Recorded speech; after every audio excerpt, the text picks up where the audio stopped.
almost streaming live.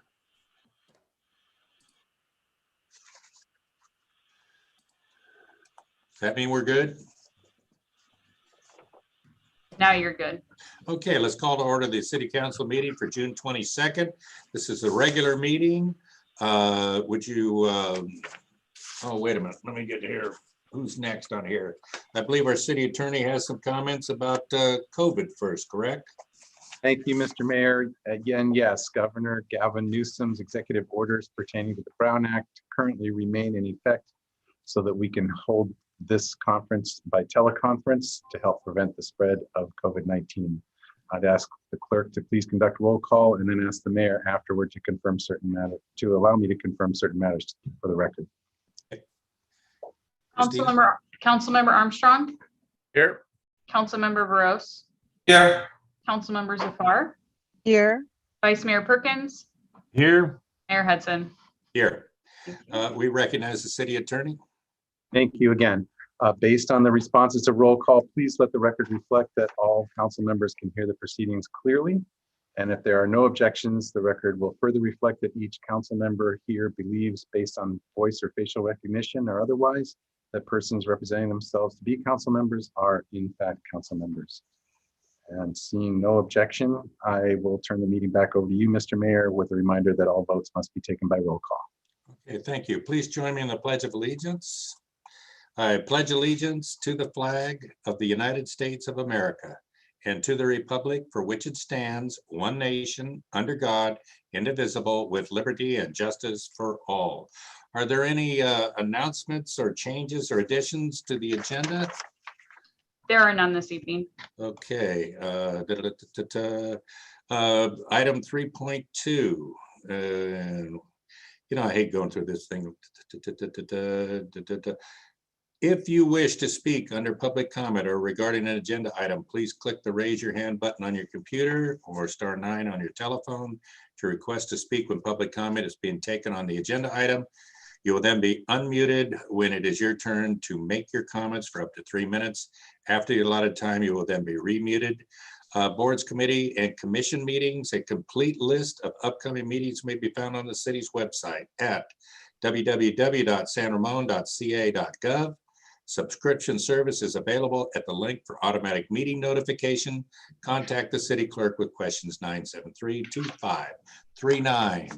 Next item on the agenda is public comment. At this time, the public is permitted to address the city council on items that are on the consent calendar, requests for future agenda items, special presentation items under section 6 of tonight's agenda, and items that are not on the agenda. If you wish to speak under public comment, same as what I told you above, when it is your turn to talk and call upon a name, if provided, we will do so. Remarks are limited to 3 minutes per person, and a clock will be running on the Zoom screen.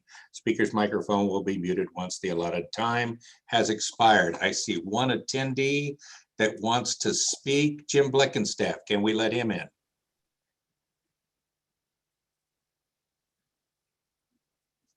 And we did receive a written from Jim too, but all right. And I believe Susie is the other written, is that correct? Okay, Jim, you've got the floor. Can you hear me? Yes. Oh, good. Yeah, I wrote you a memo from Green Fire Law, sent it to you as a reference point for some interesting developments in advanced communications, 4G, 5G, fiber optics, et cetera.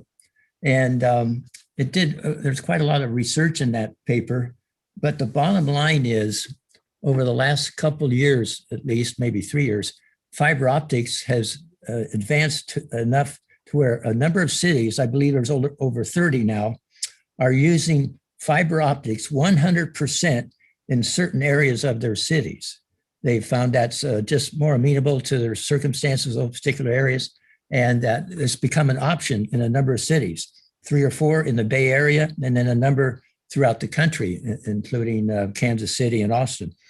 And in researching those moves that cities have made, the Green Fire found some very useful information that I think would be useful for San Ramon. So I copied that to you. It's below my introduction letter commentary. And just very briefly, I'll take a minute to just read the introduction to it so you understand the context of where we'd like to go on this. The Green Fire Law memo below demonstrates how fiber optics has become a viable alternative to 5G in many circumstances for cities big and small. Going forward, I am hopeful San Ramon will embrace the growing options and opportunities with fiber optics in advanced communications, allowing for the best short-term as well as long-term outcomes for families and children in San Ramon's neighborhoods and schools. Thank you. Jim Blickenstaff. Thank you, Jim. Did you have additional comments? Well, there's a 5-page memo from Green Fire Law that would No, take. you're not reading that.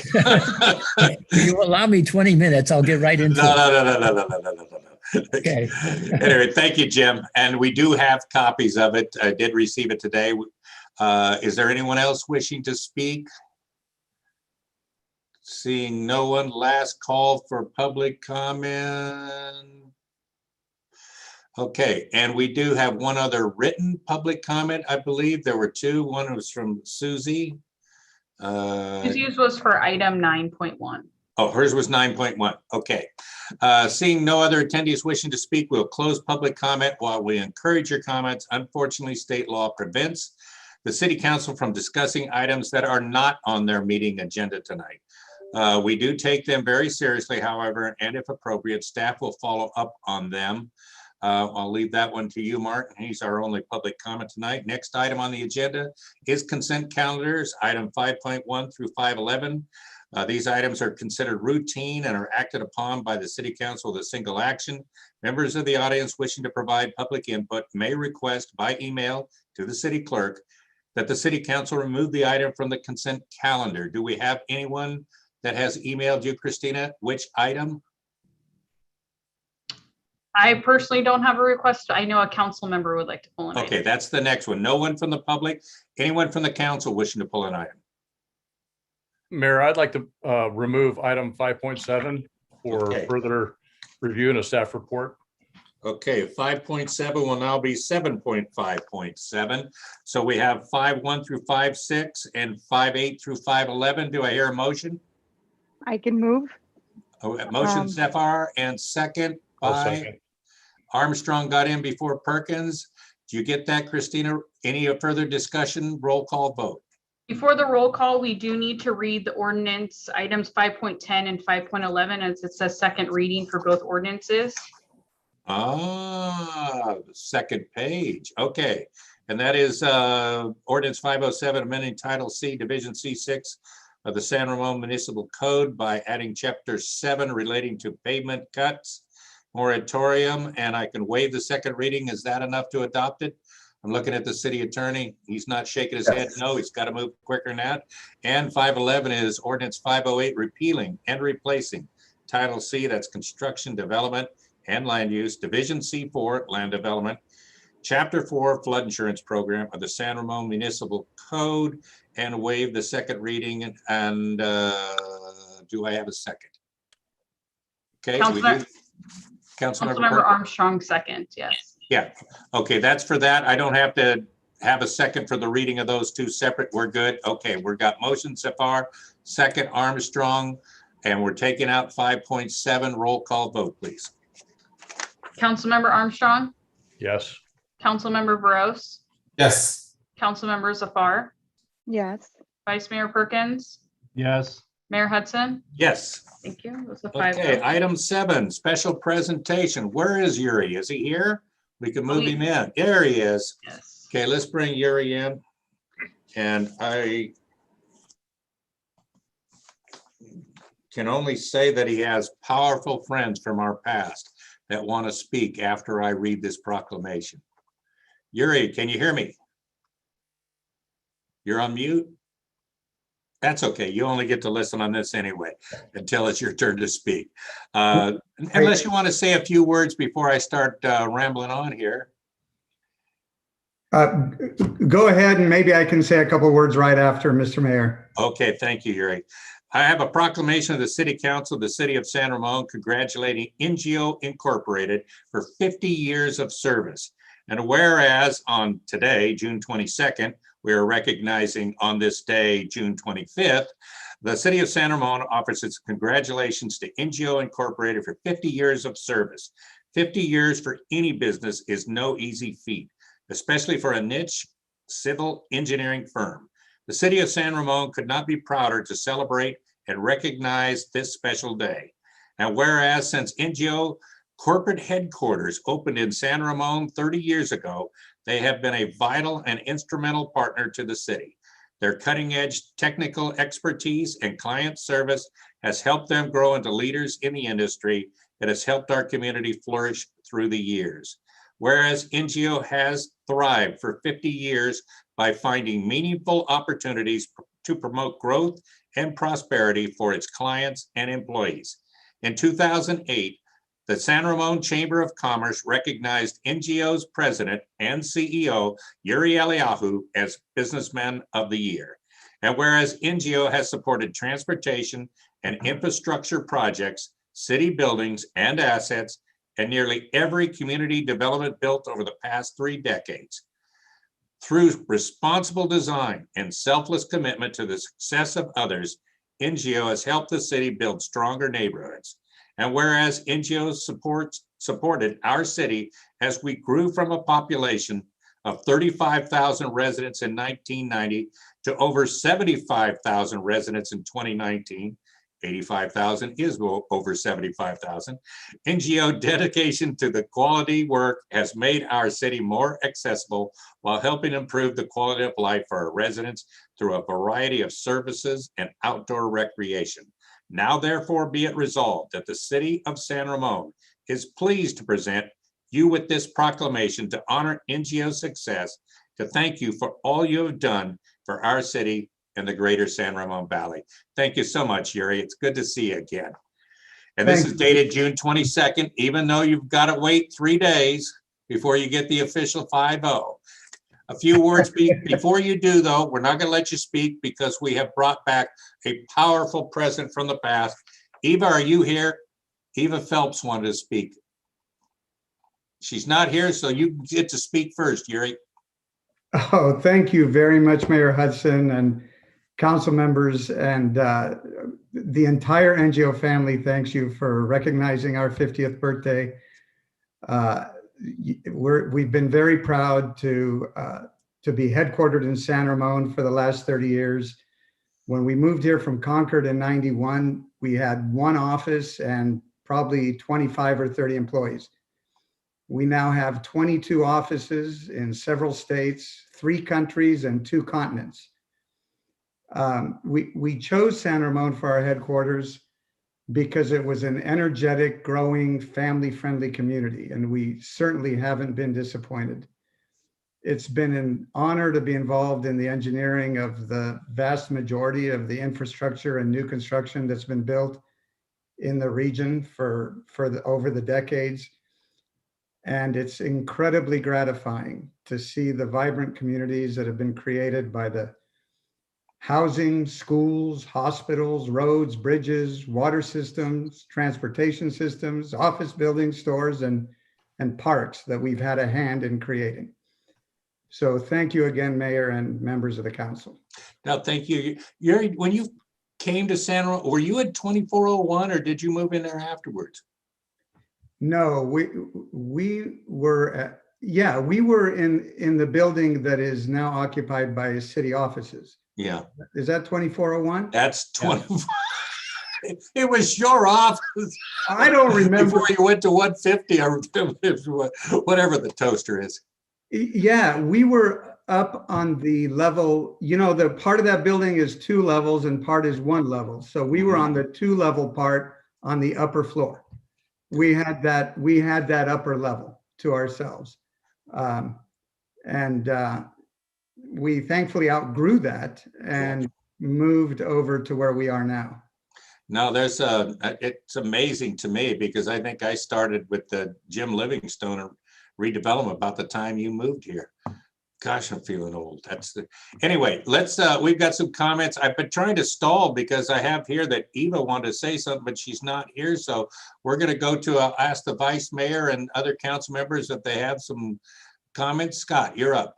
Well, Uri, I've always enjoyed our conversations, and what a class act you and the entire NGO corporate group is. I especially want to praise the fact that I know NGO has been named as one of the best companies to work for in California and in the Bay Area time and time again. I don't know how many times you've received that award, but I know it's more than 4 or 5. And I also want to commend you for what you did during the Great Recession and how you took care of your employees, even during a time when your business was shrinking, your customers were bailing on you, but you took care of your employees. And I thank you for that. That shows what a class act that a company like NGO is. And I hope we have an opportunity to do work together again in the future. If not, we'll see you at one of our local events, State of the City or something like that, because NGO has been such a strong supporter through the chamber and and the rest of the organization. Thanks again, Uri. Thank you very much, Councilmember Perkins. I too have really enjoyed our conversations. And they were so brief. Sabina, you have the floor.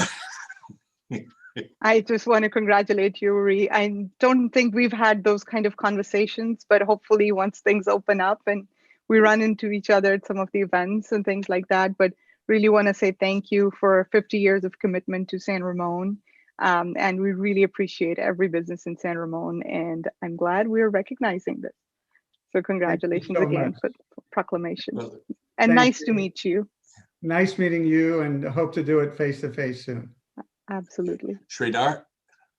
Congratulations, Yuri, to you and your NGO team for building vibrant communities for the past 50 years worldwide. It's amazing to see all the achievements and the technologies that you use to build these great communities. We are very proud of having you in San Ramon. We wish you continue the same, and definitely I would like to see you in person when we get a chance. So once again, thank you very much for all your great work. Thank you so much. Thank Mark? you very much. Look forward to our conversations. Well, like my colleagues have said, congratulations and to you and NGO, and thanks for all you've done for the city of San Ramon. Yuri, I look at this and I go, how in the world can you make a living engineering the stable land that we have around here? I mean, you must have nightmares. I go, did I miss something? Thank goodness I didn't do Country View. I mean, it's like that, but I will also tell you, and I almost wish that you were able to make this a platform at the Planners Institute. When Donna Kurger and I went and learned about GADS, the districts, and the responsibilities that you had and the possibilities that we've had, there's a lot more to this than just issuing a check and a contract and go out and take a look at something and make it work. I mean, there's a lot of learning that I would like to see us actually branch into a little bit more of, because districts are becoming so prominent in how we do business in government. But I can't thank you enough. I do have, Scott, did you have one more thing before I wanted to let Uri know that if he didn't know, Mark Armstrong, council member, is also a civil engineer. So when you two get together, you can talk your civil engineer stuff. I like talking engineering too, but I can't talk dirt like you guys talk dirt. Boy, there's a I was an Army infantryman.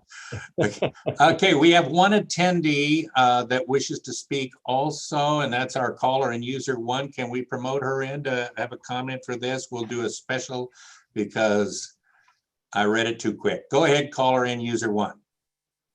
And 50 years deserves special consideration. Thank you. Hello, can you hear me? Yes. Okay, so I am a Taiwanese American residing in San Ramon, and I researched into this company when I saw that it was on the agenda, and I suspect that this company might have helped with multiple subdivisions in our city, because many of our subdivisions sit on hills, and I just want to say that when I looked into Yuri's name, I'm pleasantly surprised that we have the wisest of them all here in San Ramon, because it seems like that his ancestry came from a long genealogy of construction people. And this is what I found on name.com. It says that this name may trace back to people who are blessed with skills to create the meeting tent and Ark of the Covenant for Moses. If so, we are very, very blessed. So thank you so much. And I have one request for people as intelligent and wise as you and your company. Please help our children in our schools. Please provide programs for them to be able to be smart like you and rub some, wisdom off of you. Thank you so much. Thank you, Helen. Thank you so Hey. much. And yes, we have a very concerted initiative for STEM outreach to young people. Thank you, Yuri. And I see there's other attendees that you brought in from NGO, but they're too chicken to speak. So we're going to close public comment. Any last words? I was dragging this out because it says here that Eva Phelps wanted to speak, but she isn't here. Either that or I'm missing something. It's right in front of me. So I just tell you what she said. Yeah, it's easy to pay Yuri money.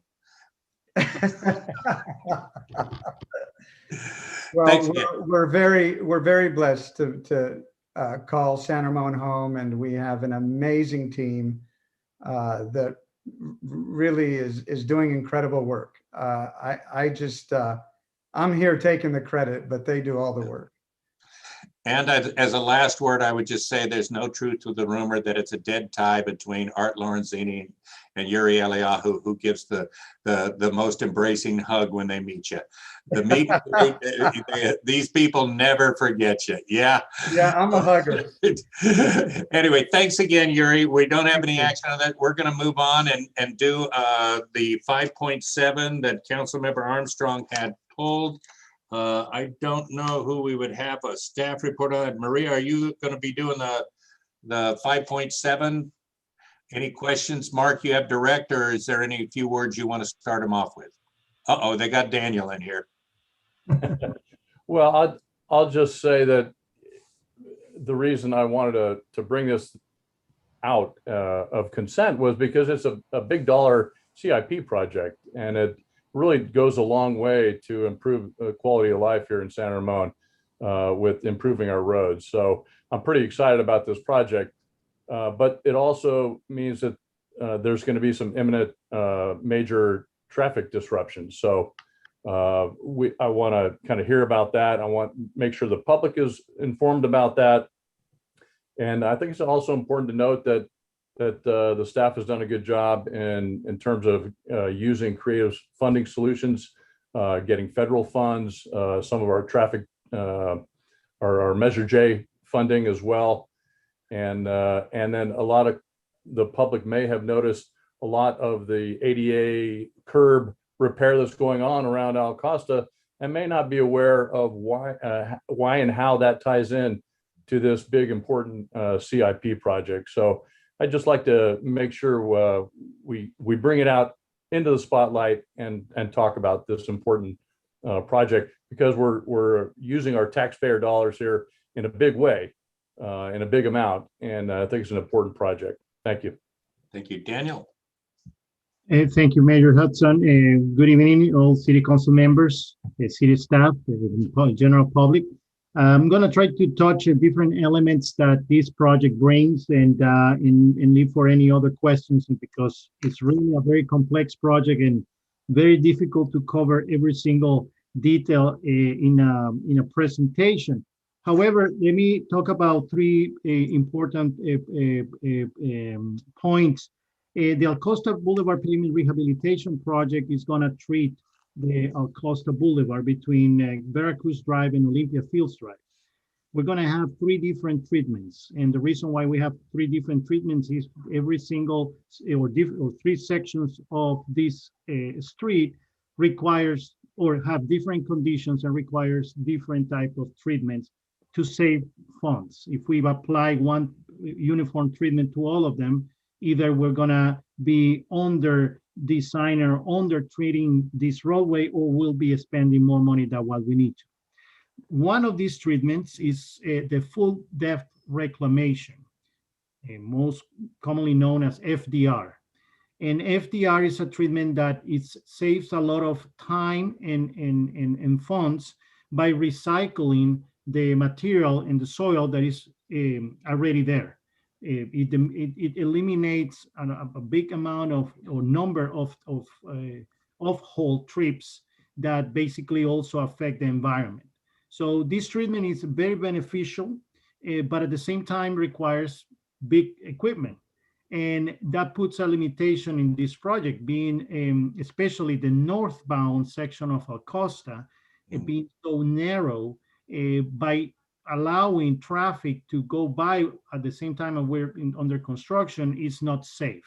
And by allowing the contractor to close the northbound to do this treatment as quickly as possible, and especially the safest way, we definitely have to have detours to redirect this traffic to some even residential streets. And this is a pill that we need to swallow in order to have this project done in the minimum amount of time, the safest way, with the minimum amount of funds possible. So it's not just from the financial point of view, but also from the safety point of view that we're doing this change, or this plan of having a detour plan. So the second element, very important, is that this project is going to receive almost $1.1 million in federal funds, which makes this project a federal aid project that brings some other elements not common or not typical in our paving projects. We work with the local assistance office of the California Department of Transportation, Caltrans, so they can certify that we follow federal requirements and federal regulations in order for us to receive this almost $1.1 million. This almost $1.1 million is also almost 30% of the total cost of the project, which is a good chunk of money that help us use the 30% in that local funds in other projects. So we welcome these funds, but it brings some extra hoops to jump. Part of these elements, which we also welcome, is that the contractors have to comply with a minimum or with a goal of DBE participation. DBE is a disadvantaged business enterprise, and for this project, they have to comply with 12% of the total cost have to be either supplied or performed by DBE companies. And the low bidder for this project also, it has submitted information that we have no doubt that they can comply with this requirement, federal requirement. Yeah, they're good. The other element, very important, is how that we in this project, even by being federal, we have continued to implement strategies to reduce the cost of the projects and have some savings that help us either treat more streets or apply it in the future paving projects. One of them that Council Member Armstrong mentioned is the upgrading of the ADA curb ramps in the whole corridor of this project and within the limits of this project.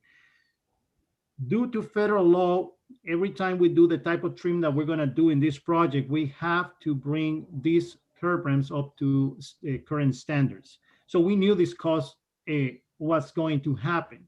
We always have two options. We either leave that construction or upgrade as part of the paving project, which means that the paving contractor is going to subcontract a concrete contractor and charge us a markup for that, or we do it ahead of time. So we not only save the markup that you can talk about 15, 20%, it all depends, but also we save in time because now we can build these ramps away from the summers area or the summer season, that is when we want the paving project to take place. And the third element that help us with this strategy is that paving contractors, they have to subcontract different tasks. They have to subcontract the curb ramps and concrete work. They have to subcontract striping, the adjustment of the cover of the utilities, sometimes electrical work, some other elements. Every single time they have to do that, of course, they charge us a markup, but also it makes their bidding process more complex and more time consuming because they need to go to all these subcontractors to get quotes before they bid to us. And that the end result is that we receive usually, before we implemented this type of strategies, very few bids.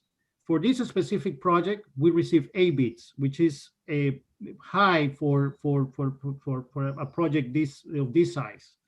So that's one strategy we've been implementing. And the other strategy is with the implementation of this FDR treatment and knowing that we're going to close the roadways, different contractors have different ideas that provide value. So in our bid documents, we provided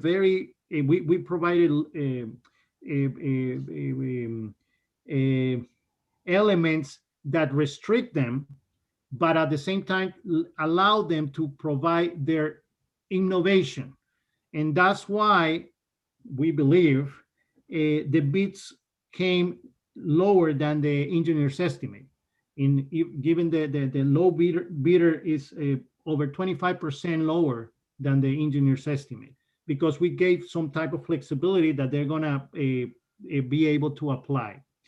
That being said, still the staff goal is always to provide a safe project, a project that is the high quality and that is within the budget that we have. And all of these 3 elements, we believe we're gonna be able to comply in this project. I think with that, I want to leave it up to you to ask questions. I'm pretty sure it's more related with the detour plan and public outreach, but I'm gonna just give those questions. Go ahead, Mark. Candido, that was excellent information. Thank you so much for that. One of the questions I had was on the timing of this. Do you have an estimate if the road is potentially going to be shut down for 2 to 4 weeks, as in the staff report? This is a major arterial for San Ramon. I mean, I'm on that road almost every day. What's the timing for when this project might begin? Well, after we award this contract, we're going to meet with the contractor to talk about all these details. What happens is they have in the bid documents, we didn't want to provide the solution that everybody would follow because that would limit a lot of contractors. So now that we will have a contractor, they're going to come up with the detour plan. And what we limit them is that they only can close northbound of Costa, not southbound, just northbound. And they can only close from a certain intersection to another intersection, just specifically where we're going to have the FDR. Now, are they going to do it they're going to ask us to close the entire section all at once and work for 10 consecutive days? Or are they going to ask us to do it just in sections? That's something that we're going to have to discuss with them. So my estimate is that we're going to start construction between the end of July, beginning of August. And before that, we will communicate with the San Ramon residents where these detours are going to happen, when they're going to happen, how long they're going to take. And we're going to communicate all that with the residents. Okay, great. Well, and that's kind of what I was getting at. Can we get some perhaps some signage up soon, talking about the fact that this project is going to happen, and just letting the public know about it, that they can expect some delays I know that there was some signage talking about the potential for delays on Bollinger that did a great job with letting people know about that. But I think community outreach is going to be really important here beyond just social media and things like that. I don't necessarily need an answer right now on what the plan might be, but maybe at a future meeting or through separate communication, we can hear about community outreach and how we're going to notify the public and signage and things like that so that they're aware of it and can plan for it accordingly during their busy commute. The bid documents established, and that's something that the contractor has no option or no say in there, is that there are a project signs that we're going to install, or they are going to install for sure. There are changeable message signs that we also going to install at the off ramps of 680, so people know that they can avoid that section before they get too close. And part of the contract also is the contractor has to notify every single resident in the area close to the project about the dates, about the activities, and what's going to happen. But that's typical. Yes, we're going to add social media, that's for sure. But one thing is sometimes if you announce too early, then people forget. So you have to announce about 2 weeks before you start construction, so people can keep that in fresh in their minds. But that being said, we've been doing a outreach through the city newsletter in the spring and the summer. But of course, that's just information that we believe is not enough. Just so to give people some heads up that this is coming. Okay, thank you, Daniel. That's exactly what I was looking for. I appreciate the information. Okay, I do have one member of the public wants to speak. I think maybe in this case, because we pulled this thing off of consent, if we want to do the motion in second, then I'd open the public hearing if anybody wants to do it. If not, to seeing anybody jump forward. I can move. Okay. And thank you, Daniel. That was very informative. Motion is that I'll part? second. Second, Perkins.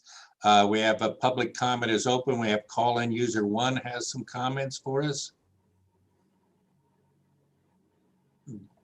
Get her. There you go. Okay, still up there. You're good. Hi, can you hear me? Yes. Oh, first of all, I want to thank Councilmember Armstrong for pulling this item out. It's very astute of him to do so. I actually didn't quite understand this resolution, but after the presentation, I understand now. I don't live in that area, but I want to share our experience when Albion, near where I lived, was repaved. And I think it was very nicely done. And I want to give that merit to Ms. Bobadia's transportation. The transportation department of the city really did a great job. Just really giving the heads up to the residents and all that. The only concern I have with this project, it sounds like it's not going to be like executed by our department. So I have doubts about the contractor, quote unquote, that Mr. De Silva referred to. So it probably will require a lot of supervision coming from our city. And I'm not sure who is a council member of that district. I don't know how much the social media is going to help, because that area tends to be a little bit older. So I don't know if that demographics is going to be on the social media a lot. What you really want to rely on is a lot of visual. And for people who like feed into that area on Bollinger Canyon, please avoid at the time of open school, open city, because coming from Bollinger Canyon, we're going to be all like congested all the way up to Gale Ranch area. So please be mindful of that. And I would really appreciate it if our transportation department can get involved by imparting their wisdom to the contractor. Thank you. Okay, if there anyone else wish to speak from the public, seeing none, we will close the public comment. I would make some comments before we go on to the vote. Similar to Councilmember Armstrong, I drive home on that street every day, not most days, every day. And I have to imagine that Maria must be absolutely ecstatic that I won't bug her again for another year on getting on that project. Similar to Albion, there's some waves in there that if we waited till October, I probably would be calling you just about. I don't even have to call anymore. I just go through a door and walk down the hall. Costa's well overdue. I know it's going to be challenging. I mean, I've seen this in other regions. It's done. De Silva Gates, actually, one of their engineers is my neighbor and takes Costa every day. They know what's going on here and how important it is. Is it going to be tough? Yeah. I mean, call me. I'll take the responsibility for it, but I'm serious. If we don't do this year, well, you know, Scott, how many times we look at that when you hit that 70 level or 60 level or 50 level and you're going, uh-oh, that price is going up, and all material is going up right now. So it's not going to be fun. It's not going to be easy, but it's the time to do Costa. It is probably the last major north-south arterial that we haven't worked on. So, I mean, I'm all for it, and I'll take the blame. Send them all to me, Mark, the other District 2 guy. Anything else, Scott? Yeah, it just, Maria knows this, but the northbound lanes of San Ramon Valley Boulevard, south of Forest Home Farms, particularly the number 2 lane, the one that's closest to the freeway, is really starting to be far more exciting than it needs to be. And largely, I suspect, because the road structure and the substructure don't get a lot of support because there's a big drop off down to the freeway. And so we're getting some slumping, longitudinal up and down that road, but I'm sure that's on your list of things to do. But that's the other north-south road that it's going to need some help, and particularly that number 2 lane in Costa. Okay, so we know we're going to have some calls. I used to memorize Abram's phone number, so you can memorize mine, just send them over. But I in good conscience couldn't wait another year on this. It's got me concerned cost-wise, how much it could cost if we waited till 22. So with that, no further comments. Let's do a roll call vote on 5.7. That's resolution 2021-85. Motion Zafar, second Perkins. Councilmember Armstrong, Yes. Councilmember Burrows, Yes. Councilmember Safar, Aye. Vice Mayor Perkins, Yes. and Mayor Hudson. Aye. Thank you. Next, thank you. 5-0 is the vote, and thank you for pulling that, because it's normally me that pulls it. So see, the District 2 is still that thorn that won't go away, Maria, until you get it paid. Item 8.1 is the Senior Citizens Advisory Committee recommendations. We have a staff report by Kathy Hyman. Hi, Kathy. Hello, good evening, Mayor Hudson and Council. It is my pleasure to be here this evening with a recommendation from the Parks and Community Services Commission for an appointment to the Senior Advisory Committee. So I think, as you know, the Senior Committee consists of 7 members and 2 alternates. Currently, there are 2 vacancies consisting of 1 alternate position and 1 regular position. The city clerk announced the vacancies. Notices were placed on Nextdoor, on the city website, and city facilities, and 1 application was received and interviewed by a subcommittee of the commission. The commission reviewed the recommendation at their June 9th meeting and are recommending appointment of Edward Carranza Jr. to serve as a regular member with a term to expire in March of 2023. Sounds good. Okay, where is our Senior Citizen Advisory Committee representative? Thank you, Mr. Armstrong. You have comments? Well, I'll just say congratulations to Edward. I've seen his name before. I know he's a long-term resident. He brings experience in the transportation field and his engineering experience, and I think that's going to really help to address some of the issues for our senior community. So it's a growing demographic in San Ramon, and I look forward to seeing him at the next Senior Advisory Council meeting, which I believe is on July 5th. So you got that, Christina, that Councilmember Armstrong moves to appoint Edward Carranza Jr., correct? to serve as a regular member on the Senior Citizen Advisory Committee with a term expiring in March 2023. Did I get that right? So moved. Second from Zafar. Second. See, you got to get in there quicker, Scott. Any further comments, Vice Mayor, council members? Seeing one attendee. Okay, Wayne. Let's get Wayne Mortensen in here. I haven't heard from you in a while. He's our, was at least still is, I think, our Citizen Advisory Committee to County Connection. You're on mute, Wayne. Go ahead. Okay. The next meeting of the Senior Centers Advisory Committee is on the 12th of July. So Thank you. It's currently still up for the 5th, but the 5th is a holiday and we voted to move it to the 12th. Just wanted to make that point. Thank you, Wayne. Yeah, I do that all the time too. I don't know what it is. I wanted to meet on the 25th of December and none of the rest of them would. Okay, we have a motion and a second. Let's have a roll call vote. Councilmember Armstrong, Yes. Councilmember Veros, Yes. Councilmember Zafar, Yes. Vice Mayor Perkins, Yes. Mayor Hudson. Yes. Yeah. Okay, Motion 5-0. passes 5-0. We're moving tonight. Unfinished business. This is a continued public hearing for resolution number 2021-73, approving the amended engineer's report confirming the landscaping and lighting district number 1984-1 diagram and assessments and levying the landscaping and lighting district number 1984-1 assessments for fiscal year 2021-22. And do we have the staff report by Sean Anderson? Yes, I'm here. Thank you. I'm going to share my screen real quick. Thank you.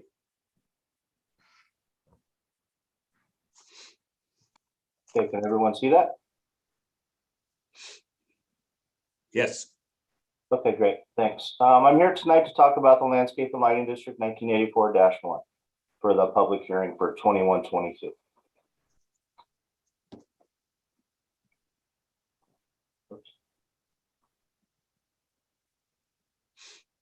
Okay, Landscape and Lighting District facts. The district was formed in 1984. Its annual property owner assessments fund maintenance and public landscaping, lighting, and other amenities. There are 19 separate zones, 2 citywide zones, and 17 special zones. The district is reestablished each year by council action. Here's just a quick overview of the map where all the special zones are. Here's a summary of the projects that we completed in 2021.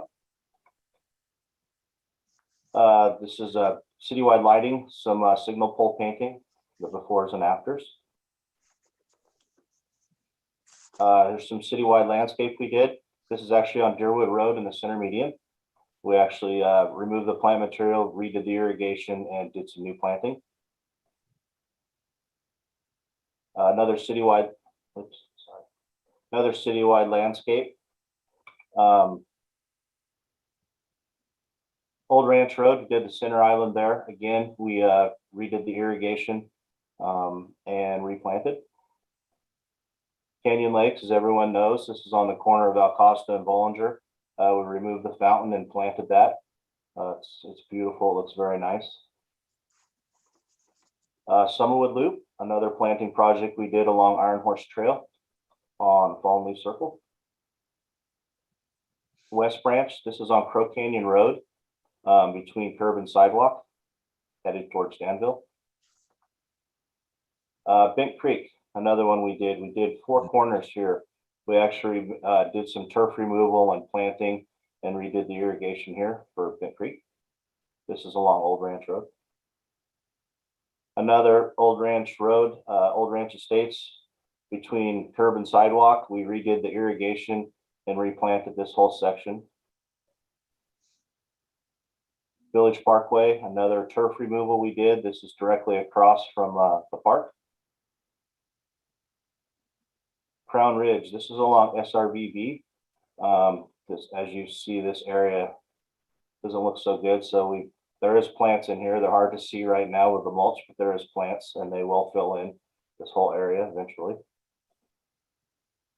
Okay, the 21-22 reserve study was completed and presented to Finance Committee on April 26th. It assesses adequacies of funds over 30 years for renovations, replacements, emergency repairs, and unforeseen circumstances. Maximum assessment rates, it's a not to exceed assessment amount voted on and approved by property owners for each zone based on improvements to be maintained and replaced. The actual assessment may be less. Assessment rates, rate to be levied, actual assessment charged annually to property owners on property tax bills. Assessments may be increased by city council action up to the maximum assessment rate. Maximum assessment rates. Citywide zone 1 and 2, city may increase maximum rate annually based on CPI up to 2% per property owner approved ballot in 2006. Special zones 3 through 12, maximum rates set by property owner balloting in 1997, zone 5 by special ballot election in July of 1997. Increase will require property owner ballot approval. Special zones 13 through 17, established after 1997, maximum rates established through property owners balloting at time of creation. Increase would require property owner ballot approval. Special zones 18 and 19, established after 1997, maximum rates established through property owner balloting at time of creation. Property owners approved maximum rate increase of up to 2% annually based on CPI. Some recommended increases. We are going to increase zone 1 and zone 2 by the February 2021 CPI of 1.6%, which added the 2, it's 1.65%. I mean, $1.65 per unit, sorry. Some other recommended increases, some special zones. We're going to increase Deerwood by 95 from 95 to 100. Crown Ridge increase from 705 to 730. Four Oaks increase from 165 to 175. And Henry Ranch 200 to 225. Another recommended increase is Glass House. Once again, it's the February 2021 CPI of 1.6%.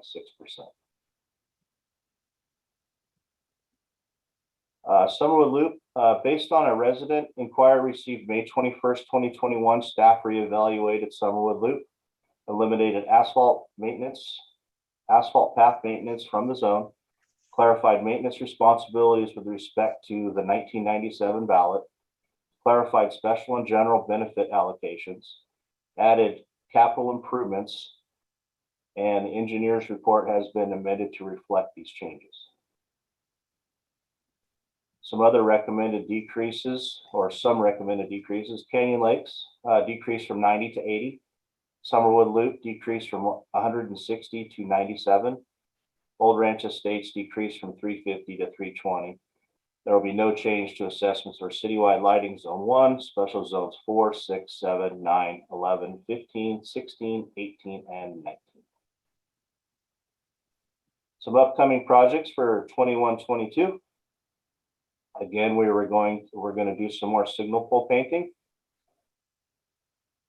We're going to do some citywide lighting, some removal in pavement lighting system and replace with rectangular rapid flashing beacons, as the picture shows. Then we're going to work on the Iron Horse Trail overcrossing. They're on Bollinger Canyon Road by City Hall. Some citywide landscape we're looking at. The one to the left on El Costa Boulevard, we're looking at doing the center island below the hospital on El Costa. We're actually going to convert all of the irrigation, because now if you try to water this, the way this hill is situated, or the way that the slope is, it just runs off into the lane. So we're going to go through and retrofit all this and put bubblers per plant and replant this whole thing. And then on the right, Old Ranch Road, more center median work that I think after this one is done, Old Ranch will be pretty close to complete. Some tree removal at Crow Canyon Road and Bollinger Canyon Road. That's tree removal and replacement. Summerwood Loop, we're going to do some irrigation repair and landscaping from Al Costa to Falmley Circle. West Branch, we're gonna do everything back of sidewalk, not everything, but we're gonna do sections back of sidewalk on Crow Canyon Road for West Branch. Big Creek, boulders, we are working on changing out the boulders this year. We have actually been in contact already with some HOAs to discuss the plans of how we want to do this, and we're getting a good buy-in and good talks with the HOAs about how we want to go about this project. And then you'll see on the right, there's some more turf removal. We're looking at the corners of Old Ranch Road and Doherty. Deerwood, along Deerwood Drive, we put new plant materials several years back along this hill, which is filled in very nicely. And we are going to just put a fresh coat of mulch on this, just so because it's in the exposure is mostly sun all day, so it bleached out pretty fast. So I'm going to redo that. Old Ranch Estates, again, more landscaping back of sidewalk. This is below Summit View Park. Village Parkway, we have 2 more sections of grass areas on Shavano that we are going to remove and replace with plant material and redo the irrigation. Crown Ridge on West Side Drive, we're actually going to remove the ground cover of the honeysuckle. We're going to redo the irrigation, and we are going to put plants in this area. Old Ranch Summit, we're going to do some detention basin upgrades and then some more landscape renovation, which will tie in to the Old Ranch Estates. So we'll do the sections, both sections that are below Summit View Park. Glass House, we're going to go through and look at the irrigation, repair what's needed, and some of the older dying plant material, redo this and redo the pathways. There's no scheduled capital improvements for Vista San Ramon, Country View, El Nido, Four Oaks, Thomas Ranch, and Henry Ranch. We will just continue our annual maintenance. Some underfunded special zones, Vista San Ramon, their max assessment at $180 goes negative in FY 2025-26. West Branch Zone 6, their maximum assessment at $380 goes negative in FY 24-25. Four Oaks Zone 14, maximum assessment is $175, goes negative in FY 29-30. Some public outreach has already begun for zones 4 and 6, and will begin shortly on 14, and possibly considering a ballot for zone 4 and zone 6 for FY 22-23. Here's just to show you West Branch, some of the, I'm going to break down some of the costs for you just to show you about the fountain. The fountain costs reserves, this was in the reserve fund study. Within the next 5 years, it's roughly $133,120 for tablet feeders, display pump motors, sand filters, and $225,000 to recoat the step fountain.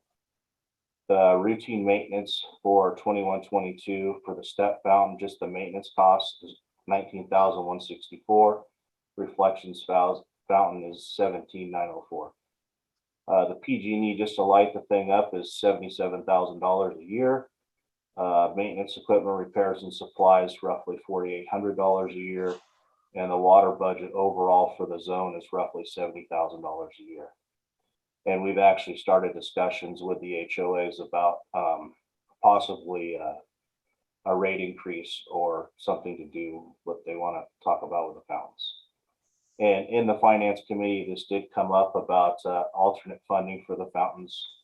The fountains are currently funded 70% from West Branch and 30% from citywide. Okay, reestablishing the district. Steps taken annually by the city council. Adopt a resolution describing new improvements and ordering the preparation and filing of the engineer's report, which was on May 23rd, if that's already complete. Approve the engineer's report and adopt a resolution of intention to levy and collect assessments and setting a public hearing.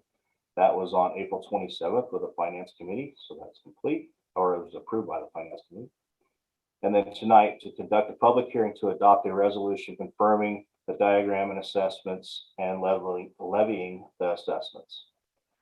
So the final step will be file the final engineer's report together with the assessment roll and the assessment diagram with the Contra Costa County Assessor's Office by August 10th. So the recommendation is City Council conduct a public hearing and approve resolution confirming the landscaping and lighting district number 1984-1 diagram and assessments and levying the landscape and lighting district number 1984-1 assessments for fiscal year 21-22. Any questions? Any questions, starting at the Vice Mayor of Sean, before we open up the public hearing? No. Okay, I have one, Sean. I go back to the one about the Zone 6 and 70% of it's paid by the HOA and 30% of the, it's not so much a question, it's a statement. Maria, I found something new to bug you about. We're going to discuss expanding that citywide lighting and landscaping.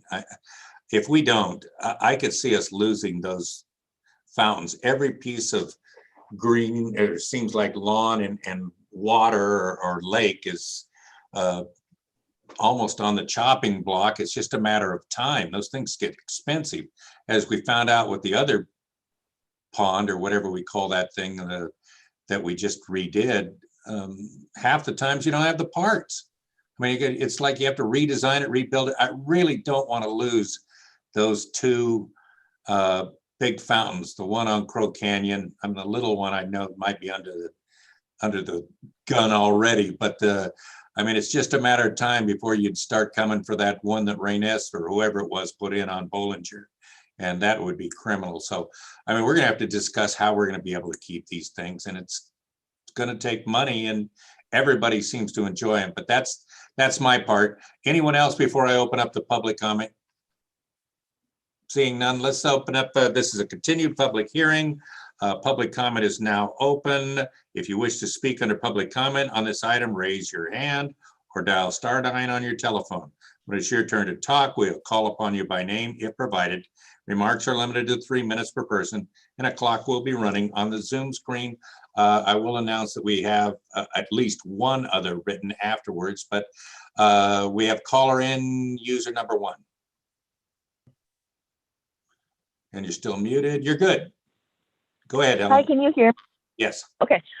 Hi, Mr. Anderson. I want to compliment you. I like to drive at night, to get rid of the pandemic woes sometimes. And I want to say you did a great job with our sprinklers, because just slightly some roads over in Danville, I often would run over water flow that come from sprinklers, and my car would get splashed with hard water.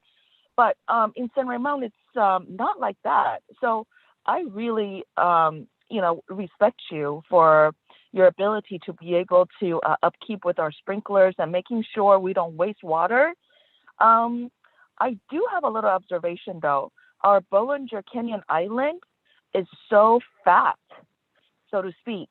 And in that fat island, there are so many low bushes that need water irrigation. I know we use potable water, but I'm wondering if that is necessary, if eventually that area is reserved for some light rail project, I believe. Is it possible to turn it into mulch?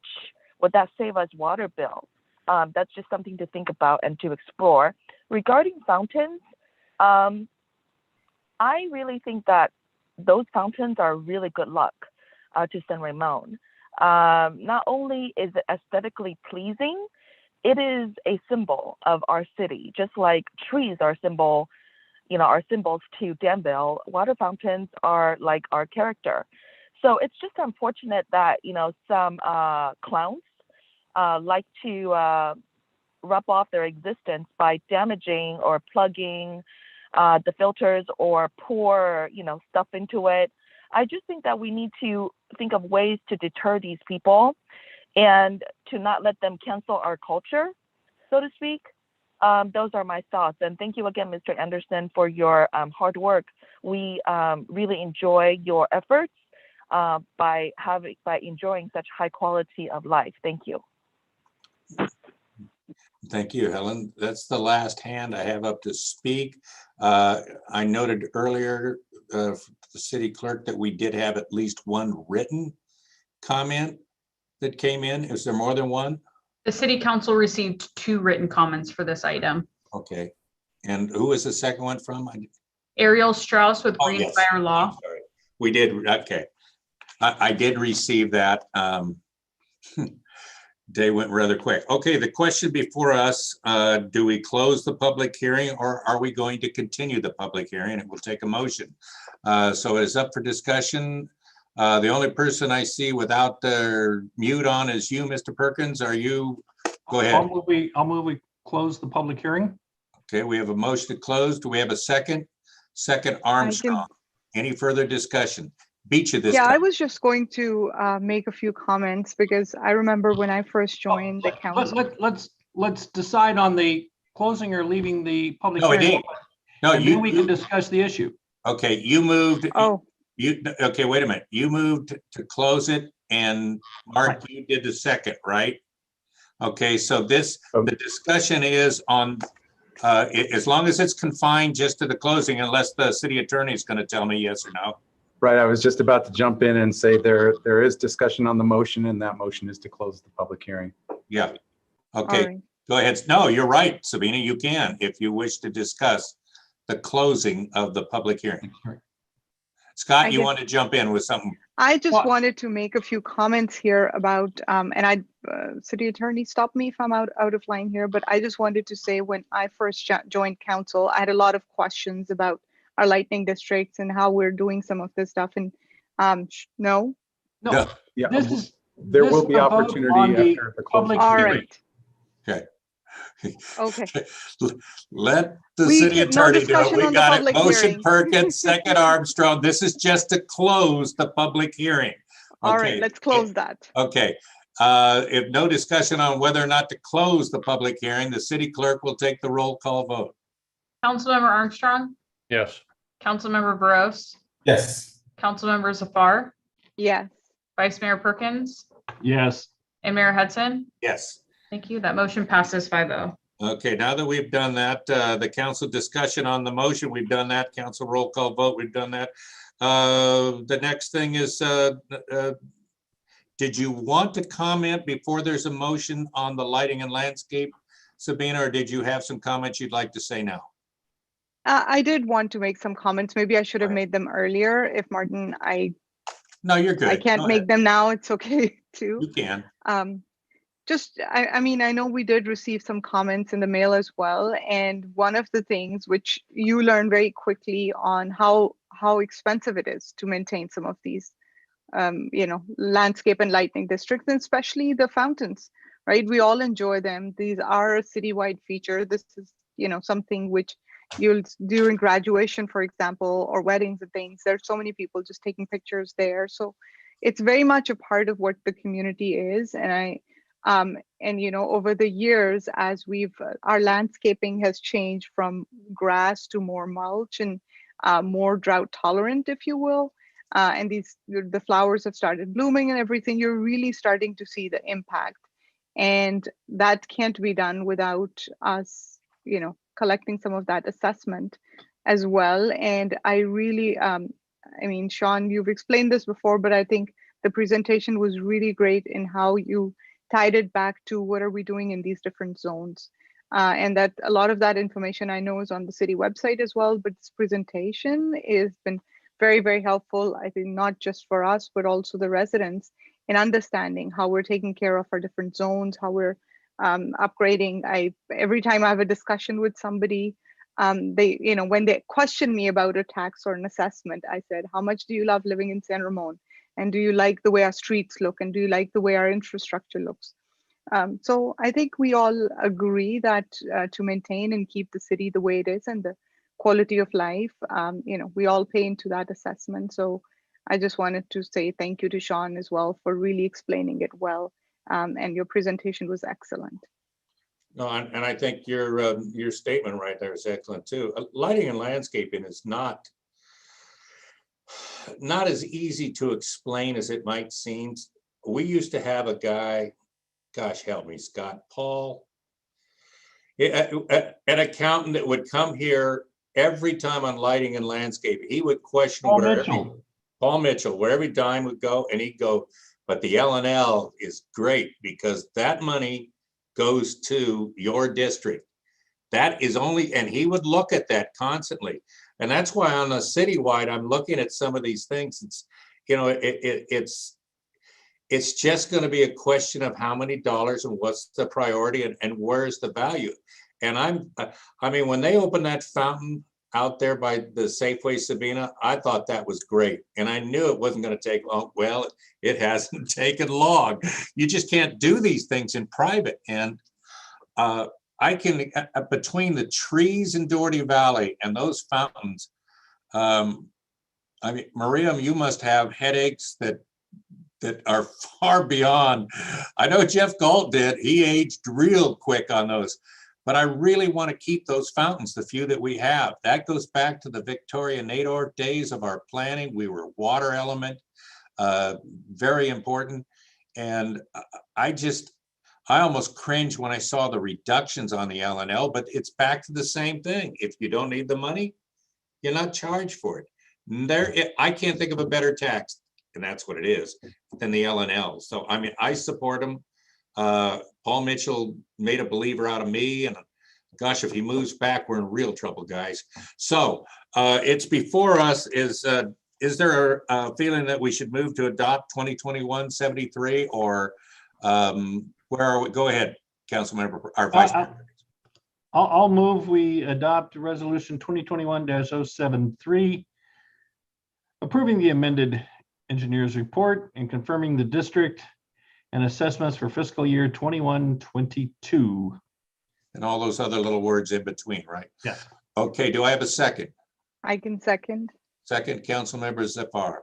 And is there further discussion?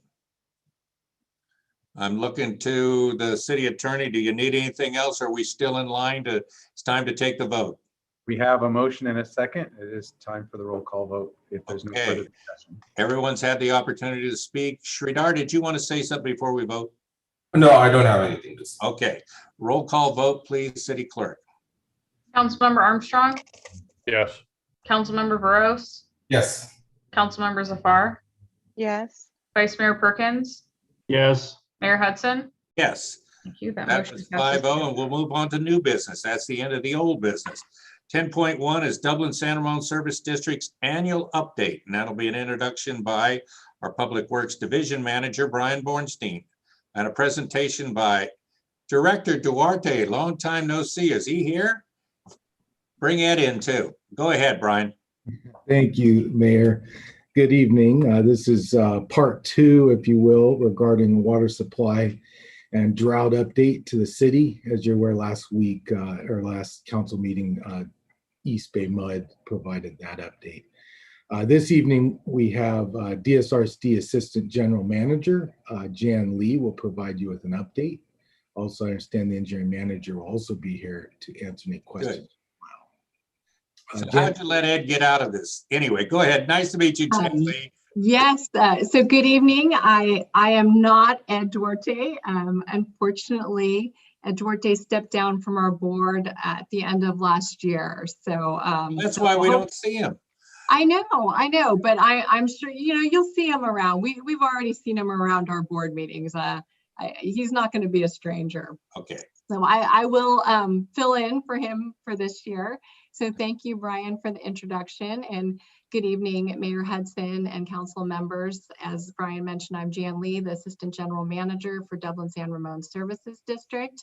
And I understand that last time you heard a presentation from East Bay Mud on water supply updates. I happen to have been fortunate to work for East Bay Mud for 13 years prior to taking this position, working on water supply, recycled water projects, and drought projects. So it's a little bit of added fun for me this evening to kind of fill in the other water supply picture for DSRSD for the city of San Ramon. So with that, I'm going to attempt, of course, to launch my presentation, and we'll see. Hopefully things will go well. Good.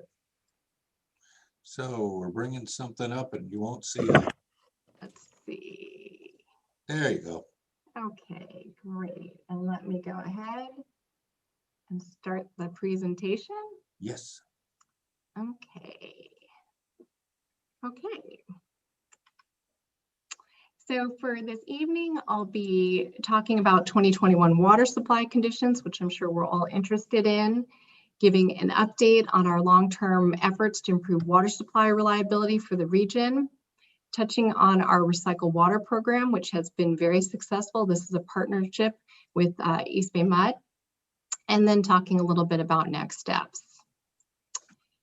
So East Bay Mud provides potable and recycled water service to about 2/3 of the city of San Ramon, and DSRSD, let me get my laser pointer, we provide potable and recycled water service to the remaining 1/3, so the Doherty Valley portion of the city. In total, we provide water to about 91,000 customers, and our water supplies consist of recycled water and purchasing drinking water from Zone 7 Water Agency, our wholesale water agency. We also have a small amount of groundwater that Zone 7 pumps on our behalf. And then when we drill down and we look at Zone 7's water supply sources, these sources vary year to year based on hydrology. But on average, Zone 7 receives about 10 to 12% of local runoff from the Del Valle watershed. And then the vast majority of Zone 7's water supply comes through the State Water Project. The State Water Project delivers water to 29 contractors up and down the state, and Zone 7 is one of those contractors. Zone 7 treats and distributes the water to retailers like DSRSD, and then we in turn deliver that water to customers within the city of San Ramon. In addition to Zone 7's water supply sources, they also have a number of storage facilities that they use to store excess State Water Project water in wet years, and then they pull that water out of storage in dry years to help meet customer demands. And the two storage facilities you'll hear me talk about this evening are the local groundwater basin located under the cities of Livermore and Pleasanton, and also the non-local groundwater banks that are located in Southern California, or the Kern County groundwater banks. Similar to East Bay Mud, water for DSRSD customers comes from far away. It travels over 150 miles from Oroville Reservoir, down the Feather River, down the Sacramento River, through the Delta, and then into the Tri-Valley. So nearly twice the distance that water travels in East Bay Mud's water system. And one of the key differences between your water supplies is that East Bay Mud's water is directly piped to the East Bay, versus the State Water Project utilizes a system of natural rivers and waterways and is highly dependent on water being able to move across the Delta. In our opinion, the Delta is the weak link in our supply system. Recent regulatory requirements have limited the amount of water that can be pumped and the timing of when that water can be delivered into the Tri-Valley. And the Delta is also vulnerable to sea level rise due to climate change and earthquakes that can lead to levee failure. So this is a problem that we will need to address in the future to ensure water resiliency for our customers. In terms of 2021 water supply conditions, this is the second year of a drought, and local and state rainfall is well below normal. Locally, this year, 2021, is tied with the driest year on record in the last 118 years. And for the Northern Sierra, this is the third driest year on record in the last 100 years. And the Northern Sierra is the supply source for about 2/3 of the State Water Project. These very dry hydrologic conditions have led to a 5% allocation from the State Water Project. And the last time we had this low of 5% allocation was in 2014, so the last significant drought for the Tri-Valley. To meet demands this year, Zone 7 intends to maximize recovery from the water from the groundwater basins, both the local groundwater basin and the groundwater basin in Kern County, and also purchase up to 10,000 acre-feet of water transfers. So combined water transfers and the water from the Kern County and local groundwater banks could provide up to about 50% of the water supply needed this year. This is a more complicated diagram showing how Zone 7 intends to meet water demands this year. For incoming supplies, these supplies consist of the State Water Project surface water supplies and water transfers, which roughly represent about 25% of the total water supply needed. And then the remaining 75% will come from storage, mainly groundwater banks. And Zone 7 does have a small amount of water in surface water reservoirs as well that they can pull on this year. This next map shows actual and projected end of year storage balances. So Zone 7's projected storage quantities over the next 5 years show that we're beginning with about 234,000 acre feet of water in storage. And this represents roughly about 4 years of storage for the Tri-Valley, 2 years in our local groundwater banks, which are shown in the purple, and 2 years in those non-local Kern County banks located near Southern California. The key, though, to access this supply is we do need the State Water Project and Delta to be operational. So one of the concerns with accessing the supplies in Kern County is if next year is also critically dry, if State Water Project allocations drop even further to zero allocation, that would be very challenging to be able to pull that water out of those banks. So where are we at now? Right now, we are asking for voluntary conservation. Zone 7 has not declared a water supply shortage. As you saw, we have water in storage that we can pull out to manage through these drought conditions. We are requesting that our customers voluntarily conserve 10% over 2020 usage. Similar to other water agencies, we did see an uptick in water usage in 2020, likely a reflection of COVID and the effect of sheltering in place and many people working from home. So what we're asking is for our customers to dial back their usage to 2019. Zone 7 is also closely monitoring these water supply conditions. If water supply conditions were to continue to deteriorate, we may need to implement more aggressive measures. This is a picture of Lake Oroville in May. Lake Oroville is anticipated to reach historic lows by the end of the summer. One of the surprises for this year is that the runoff we were anticipating from the snow melt did not reach the reservoir. So the conditions on the ground were so dry that the runoff basically absorbed into the ground. So what we're doing is pushing out our message of conservation. DSRSD has a number of tools available on our website. We have information on rebates and workshops for drought tolerant gardening. The most effective tool that we have for our customers is for them to sign up for an account on our AquaHawk customer portal. Over 8 years ago, DSRSD invested and installed advanced metering infrastructure that allows real-time monitoring of water use. So this shows our customers where they use the most water. And of course, most of the water used by our customers is for outdoor irrigation. Over 70% of our customers are signed up. And one of the features that they really enjoy is the leak alerts. So AquaHawk will send you an alert if there's water running continuously in your household. And if you fix the leak, you might qualify for a DSRSD rebate. So our customers can save both water and money by managing their water usage through our AquaHawk customer portal.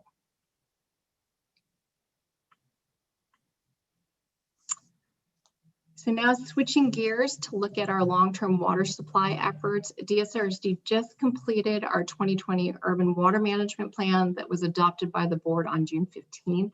The state requires that we update this plan every 5 years. So this is the blueprint and how we look at whether we can reliably meet water demands over the next 20-year period. And our urban water management plan shows that DSRSD can reliably meet both current and future water demands if we invest in future water supply storage and conveyance projects. The urban water management plan also includes a water shortage contingency plan that addresses how water will be allocated during times of shortages. There are 6 defined stages with associated response levels or response actions depending on what the severity of the shortage is. These actions range from additional outreach to drought surcharges, mandatory outdoor water restrictions, and enforcement. Right now, DSRSD, as I mentioned, is asking for 10% voluntary conservation. We have not formally declared a water shortage emergency because Zone 7 has not indicated that has indicated they're going to be able to meet demands this year. They have not indicated that we will have a water shortage this year. So our urban water management plan also describes a number of potential supply, storage, and conveyance projects to increase water supply reliability. Zone 7's planning studies show that if we do not build or implement any new water projects, we could be looking at shortages of up to 70% in critically dry years by the year 2040.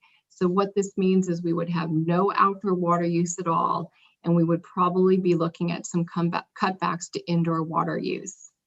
This table shows the portfolio of supply, storage, and conveyance projects that Zone 7 is currently evaluating and exploring. I don't have time this evening to run through them, but this information is provided in our urban water management plan, and we'd be happy to provide additional information for council or the public if you were interested. And then lastly, DSRSD is also looking at ways to expand our recycled water program, as I'll mention in a little bit. Expanding our recycled water program would offset the need for new drinking water supplies and help ensure water supply reliability for our customers. In April of this year, the DSRSD board adopted a water resiliency policy to help guide our efforts to improve water reliability. One of the key principles that our board adopted was to advocate for an all-of-the-above approach to this list of projects. These projects are in varying degrees of development, and our board felt that it's too early to be picking and choosing and narrowing down the field of projects. They want to make sure that each of these projects is studied so we have the best information available to make decisions.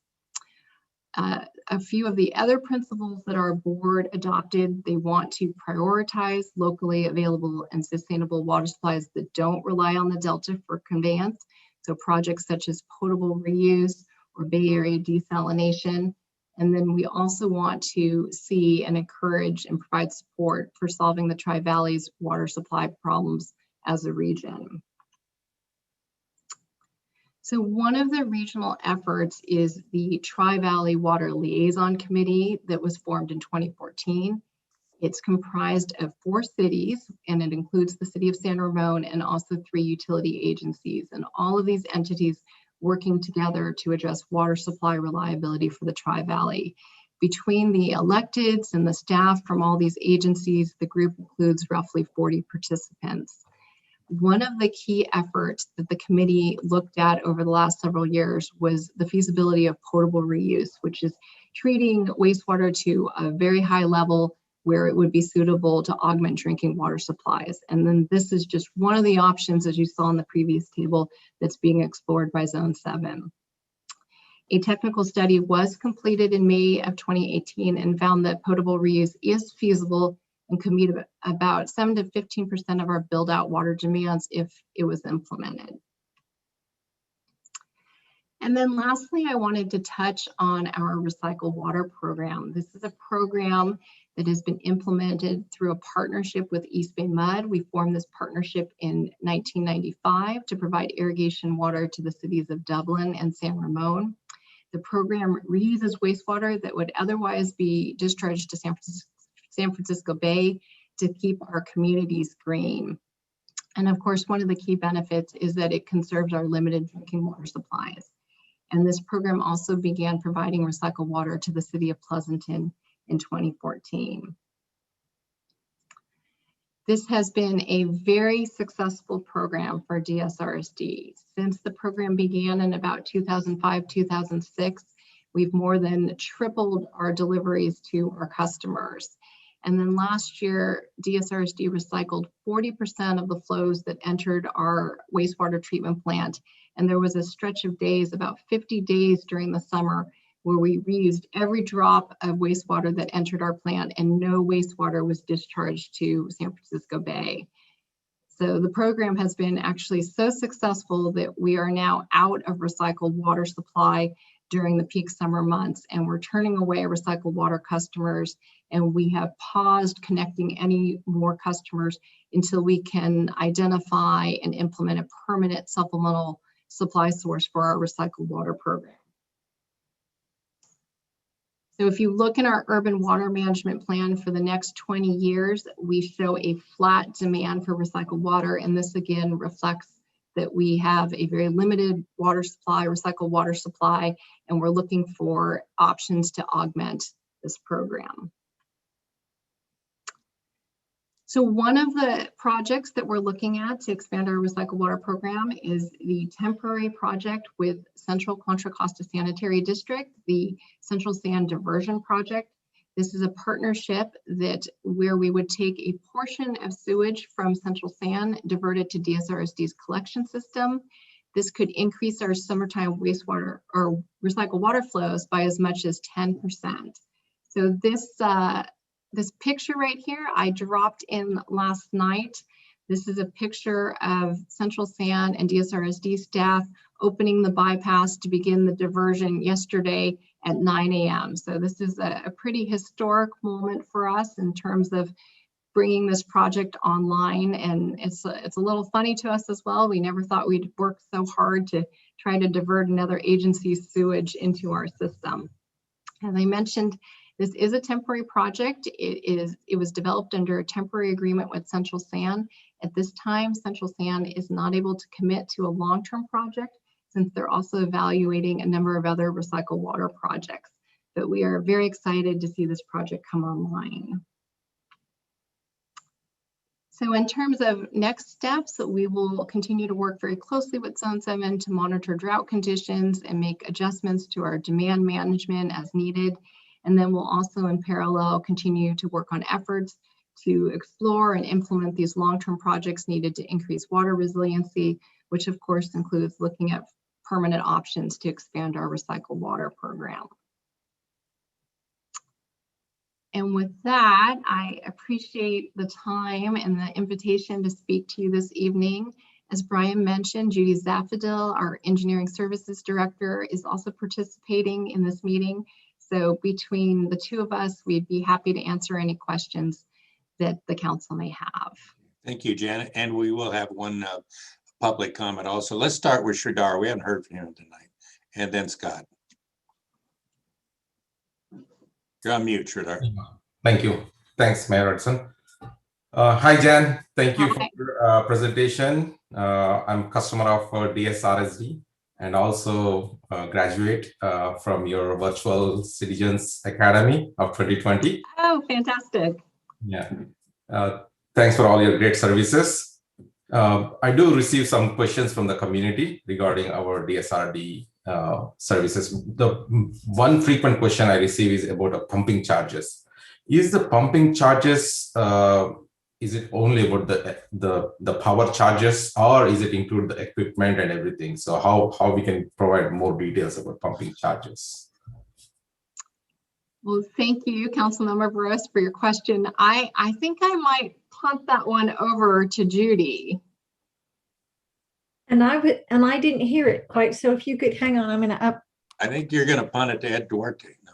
I know. Now, could you please repeat the last part about your questions on the pumping charges? And I'm sorry, I couldn't hear well. And I just wanted to know the details of pumping charges. What exactly the pumping charges that we see on the bill? Okay, so you're at a higher elevation, and we receive water as Jan said from Zone 7, and that's at different locations that are near Highway 580 or slightly into our service area in central part of Dublin. And from there, we have to pump it. We have two levels of pump stations. We have to pump it up to one zone, and then from that zone, we have to pump it up to another zone to get it into Doherty Valley for your usage. So moving water and the energy it costs to move water is a big part of our delivery cost. And so we have a charge. So people who are at that higher elevation, people who are who receive water that has to be boosted once or twice have a pumping charge to pay for that extra energy that it costs to move the water to the higher elevations. So this is only energy charges, nothing to do with the equipment and all those for the Yep. pump. It's energy charges. Because there is some confusion within the community. They are like, when we already have all the equipment here, then why we keep on getting charged for this equipment? So that's good to know. So I can definitely pass that. The next question is regarding recycle. As Jan already mentioned that you're at the limit that you, but is there any rough estimate, like when that can be open for the people to request, like especially HOA, right. They keep asking about this recycled water when they can get for their, especially in their yards and open areas. So do we have any rough estimate dates? We're working on it. What I would like to say on this one is that the recycled water supply is just not what we envisioned 20 years ago. And a large part of that is because of conservation. So 20 years ago, when we formed the partnership or when we inked the supply agreements with East Bay Mud, the flow to our wastewater treatment plant was about 10 MGD. That's what it is today. And that is the effect of more efficient indoor water use, because at the same time, our population for our service area has doubled.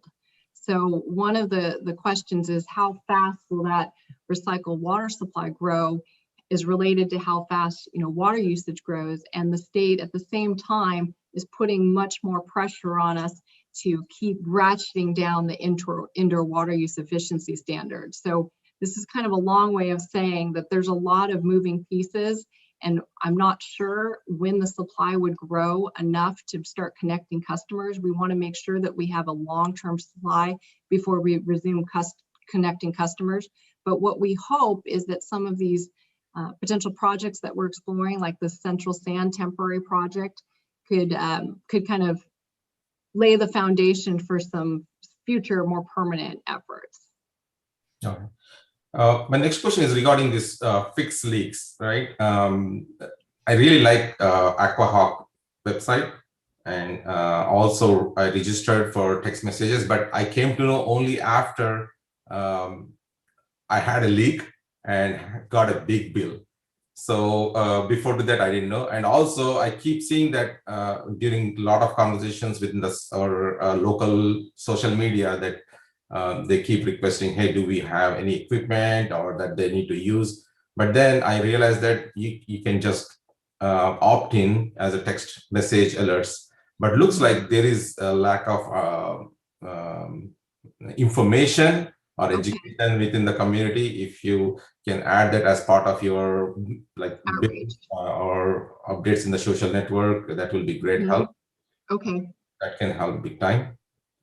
And yes, and as for your leak rebate, I believe my contact information is on the slides, but if you just want to contact me directly, we can have customer services respond on the leak rebate question.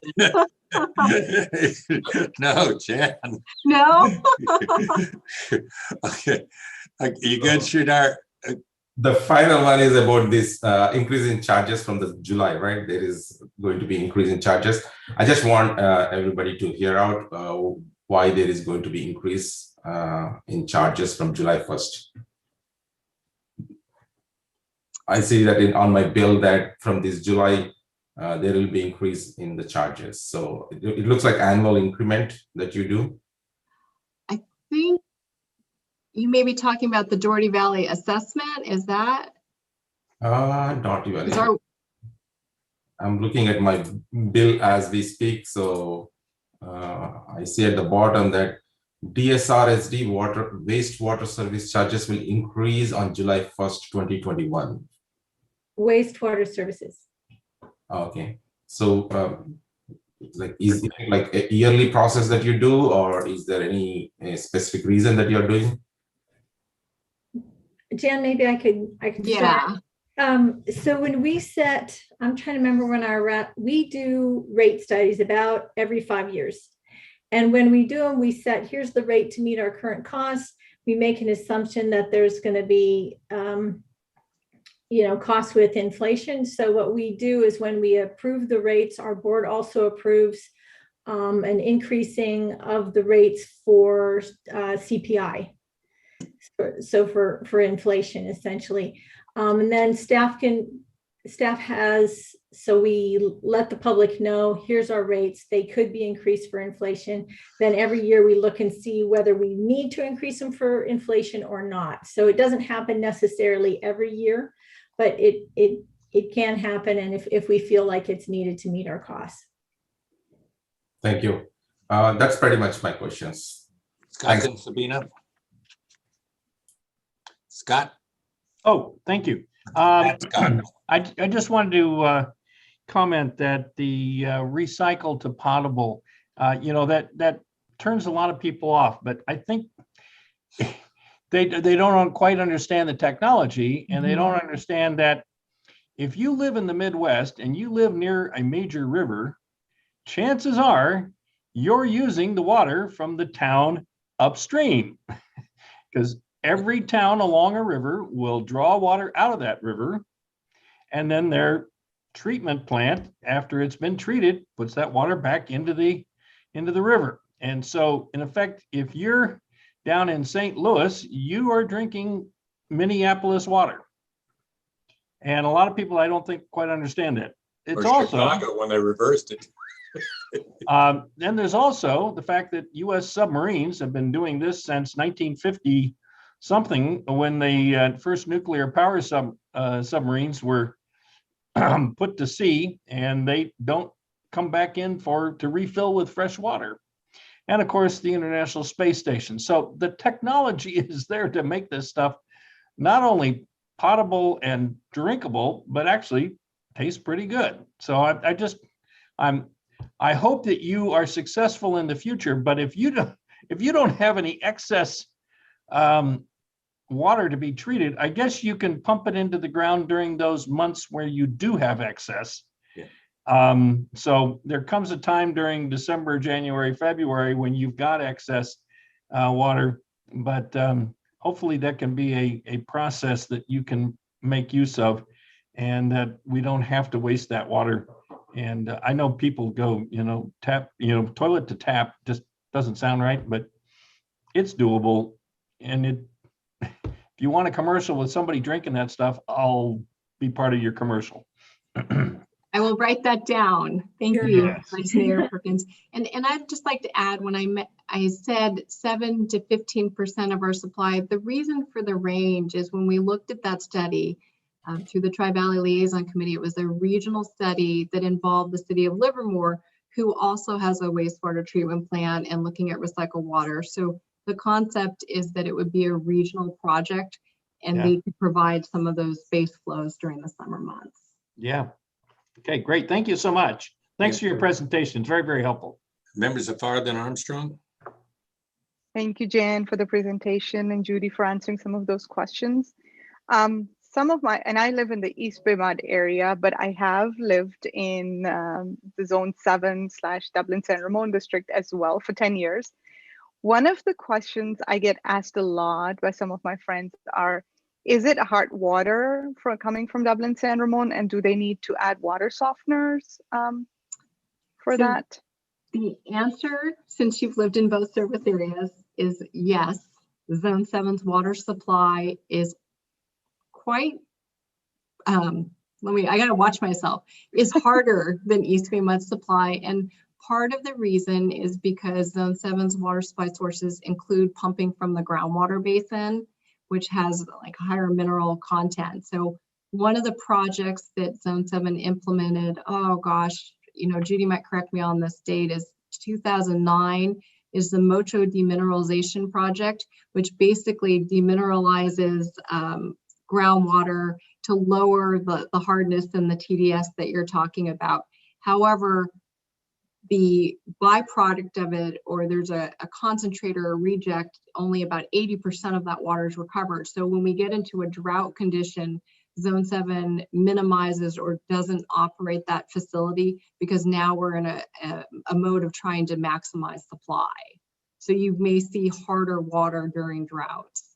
And that receiving the water myself as a customer, it is in this particular year noticeably harder. You see more water scum and things like that. So thank you. That's very helpful. I get that asked so much that I'm like, I have to bring it up.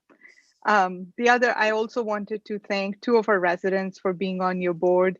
Anne Marie, who represents as the board, resident of San Ramon, Anne Marie Johnson, and then Mayor Sol Rubio, who is the Division 1 board director as well. So I just wanted to please say thank you to both of them for representing us on the board as well. And thank you to both of you for the presentation. Member Armstrong. Thank you, Jan and Judy, for your presentation and your comments. I guess I have one comment and one question. The comment is I'm encouraged by the potential of this temporary project that you mentioned, the Central Sand Diversion project, and the potential that it has. I think that's a good news, and I hope that all works out. The question really has to do with, there was a reference to Bay Area desalinization. And I know that, years ago, back in the 90s, I was deployed in Haiti with the military, and we got 100% of our water out of a very polluted bay in salt water, but we used a ROPU, a reverse osmosis water purification unit. And it was good water. That was 100% of our water. And maybe this isn't a question so much for DSRSD, but maybe it's really, what do you see in the crystal ball for California in terms of desalinization as a potential? You sound like you're really dependent upon the State Water Project and our reservoirs and our underground storage and things like that.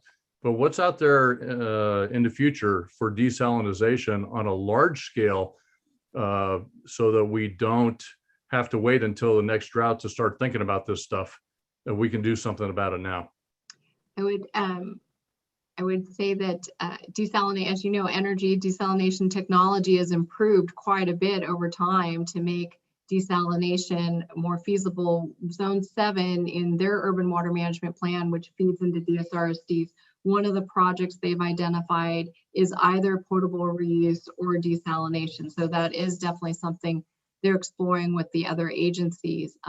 One of the key issues is maybe not necessarily the technology, which I think they piloted a project in the Delta, these agencies, but it's conveyance. Once they build it, they need to try to move the water where it needs to go throughout the Bay Area. So one of the things that the 8 largest water agencies are looking at is they have a program looking at how water can be moved throughout the Bay Area. It's funny because we're one region, but when you look at the Bay Area, we have a lot of different water systems feeding the Bay Area. From San Francisco's Hetch Hetchy system, and we talked about East Bay Mud system and the State Water Project system, and some of the agencies are connected to the federal system, and they all have different rules and water rights for moving water. So one of the things is, even if we can identify a supply that's feasible, can we move the water around? And that's sort of what we're looking at right now, and to kind of complement that. Okay, all right, thank you. A couple of comments before I open up for our one public attendee that wants to speak, Jen. I want to be clear. I think you said the Central Sand Project, as I'm looking at that, that's the Larwin pump station where you're Trent. Okay, Judy just confirmed it. Yeah, I actually predated the 2005 first block that you had in your graph. We went down to Fountain Valley to see what they were doing down there. What impressed me even more wasn't that it was drinking water, it's that you take it straight out of the recycled water. They were using it at the park right there. And that is about as green as I've ever seen any grass since the US Open at the Olympic Club. I mean, you don't have to add fertilizer, just water and it grows. And but that system has been working so long that they really have it down pat. I mean, I think they've engineered the whole river there. With the recycled water, people are going to be asking us during this drought, is there somewhere where they can go and fill up as we had in years past? Is DSRSD part of that? I'll let you answer this one, Judy. Oh, it's not set up yet. This has been much discussed. Yeah, actually, we just had a presentation to our board at the last board meeting, talking about the fill station and whether we should reopen it. Well, as Jen mentioned, we're using all of our water in parks and schools and medians and all the common areas right now. And so we really don't have the water in the summertime. In addition to that, DSRSD found when we opened up the fill station the last time, we had about 70 to 75% of the customers at the fill station were out of our service area. So we were subsidizing sort of other customers. So we went to our board and said, okay, well, here's the economic issues, here's the staffing issues, here's the water supply issue. And what we suggested is perhaps we work with the other agencies, the other cities in the Tri-Valley, work with, as Jan mentioned, the city of Livermore, which may have some wastewater. And a lot of our customers were from the city of Pleasanton. So right now we're exploring a Tri-Valley fill station. So one that where all the agencies would work together to support something like that and sort of share those costs and share the supply, et cetera. Okay. The last thing is John Coleman also mentioned Los Vaqueros, and I'm sure it's going to come up many times. I don't want to say I have a long history with it, but my aunt was with the Byron Bethany Water District. I first heard about it in the 50s. So, I mean, waiting for Los Vaqueros to do something might be. But anyway, what I'd really be concerned about, and I hope somebody's looking into it before you buy into Los Vaqueros, somewhere up on Mount Diablo, there is a closed mercury mine, and I don't think they know where that's going. And on hazardous material, I forget who it is. There's so many different acronyms, I can't keep track. I mean, before we buy into that, please be sure that they know how far that is spread and which way it's flowing, because mercury might be a little bit different than recycled water. But in any case, that doesn't require a response. It's just something from memory. Let's open the public hearing. We do have one person that wishes to speak to you. If we call in our caller in user number 1, there she is. Unmute. You're on. Hello, can you hear me? Yes. Okay, so I just want to say that it's really difficult to convince me to drink sewage water when the California State Water Board is wasting our water by draining 40% of unused Tuolumne River flow straight into the ocean. I'm wondering if the Tri-Valley Water District has tried suing California State Water Board for their frivolous usage, or really just lack of accountability in their role of managing our state water. And also, I wonder if you, and when I say you, I mean the Tri-Valley Water District, has conducted a survey on legalization of marijuana farms before and after in terms of water usage. I'm interested to know that prior to the legalization, how much water Tri-Valley Water District see our usage, and after.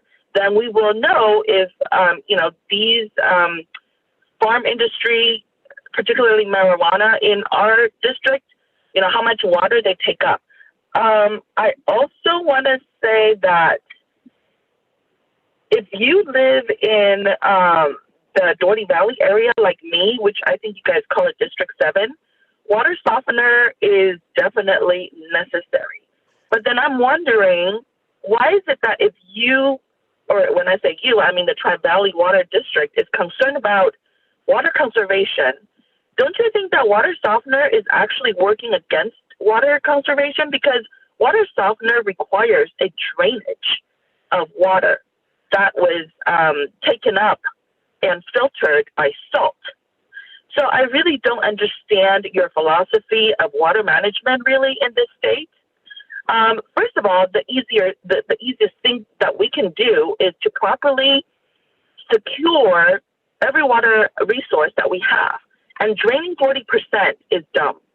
And I just also want to point out that water desalination is a contemporary technology, but watch out.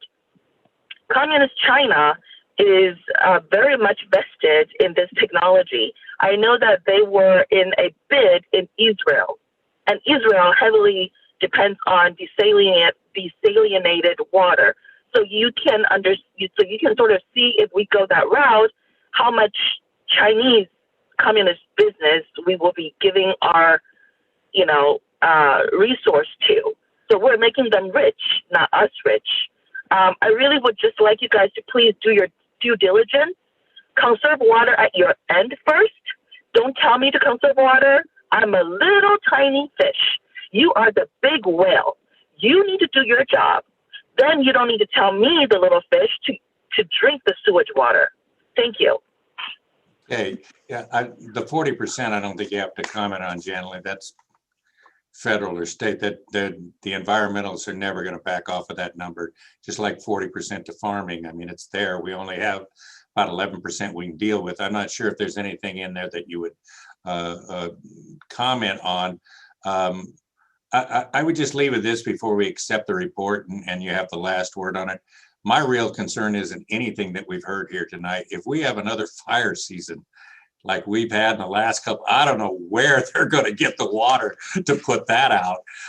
But I don't want to keep you up nights any more than that, Jan. Last word is yours.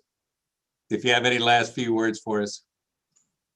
Just once again, we appreciate the invitation to come provide this update. I think you heard what we view as the key to getting some of these projects done is collaboration and working together. I mean, these are difficult projects. The low-hanging fruit projects are done. This next increment is a challenge, a heavy lift that we all have to work together. And I think with our board adopting its new water resiliency policy, that was the direction they wanted to go. So thank you very much for coming tonight. Thank you, Judy. There's no action required on this. We won't be asking anything. If there are no last minute comments from our council, again, we thank you for coming out and keeping us updated. And now we get to hear about the mosquitoes that won't have any water to breed in. And if you want to stick around, you're welcome to do so. But thanks again, Jen and Judy. Okay, we will move on to 10.2, which is Contra Costa County Mosquito and Vector Control District update. I believe we have a presentation by Peter Pay and Dr. Paula Mosquito. Is that correct? Or is someone going to, good. We're just going straight to Peter and to Paula. There you go. Peter, you're in. You're muted. There you go. We'll start with Peter. Hopefully you can hear me now. Oh, we can. Excellent. Unless you want to override him, Paula. Go ahead, Peter. Well, Mr. Mayor, members of the council, thank you very much indeed for the opportunity to talk to you tonight. I'm joined by the district's general manager, Dr. Paula Mosquito, and in the next few minutes, I'd like to give you an overview of the services that we provide and basically give you an indication of how what we do contributes positively to the public health and the quality of life of the residents of San Ramon. Let me quickly ask Christina, are you going to show the, you are? Okay, thank you very much. Excellent, thank you. If we can go straight on to the next slide. So I am the trustee for the city of San Ramon. I've served for 4 years and you've kindly just appointed me to start another term. A little bit of the governance of the district. We are an independent special district. We're not part of the county government. Our area of operation and responsibility, however, is the entire county of Contra Costa, which approximates, as you can see, to more than 700 square miles and over 1 million people. If we can go to the next slide.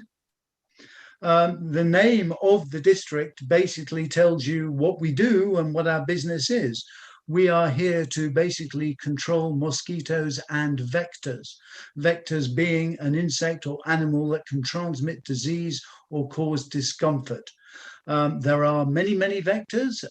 We are limited in the range of services that we can provide. We can't control every single potential vector, and we'll come on to that in a minute.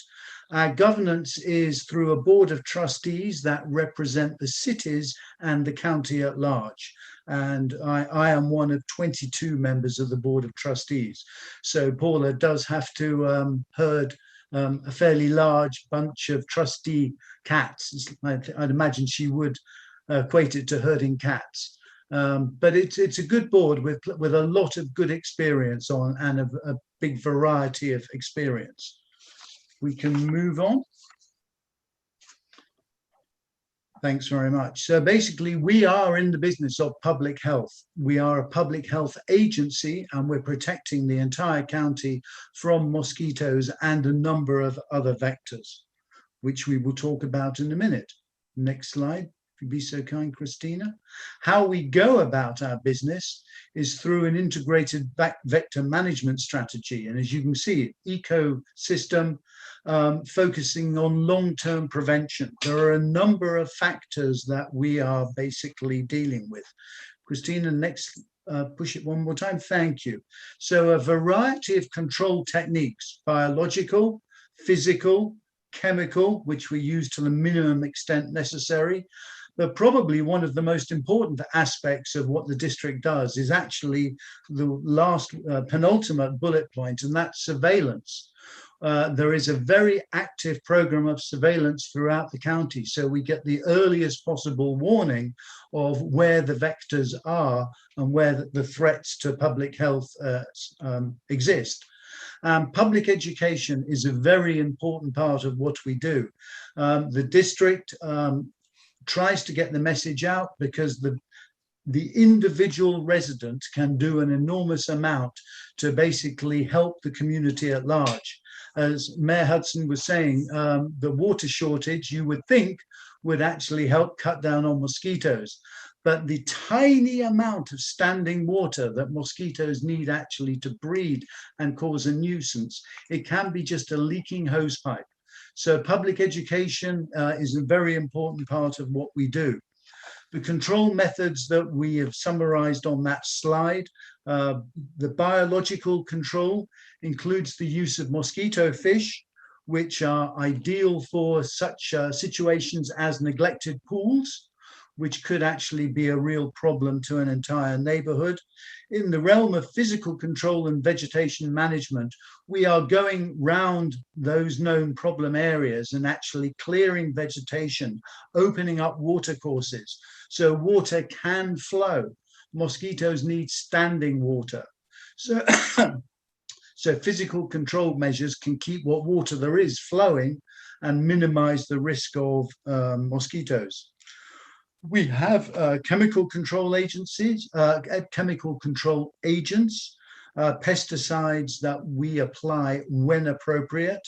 Paula can answer that in more detail if there are questions, but basically very highly regulated as you would expect. And the amount of pesticides that we use are the minimum necessary to achieve the desired objective. We could move on. And just thank you very much. So as I mentioned, there are numerous vectors, and unfortunately the agency resourcing does not allow us to cover every potential vector.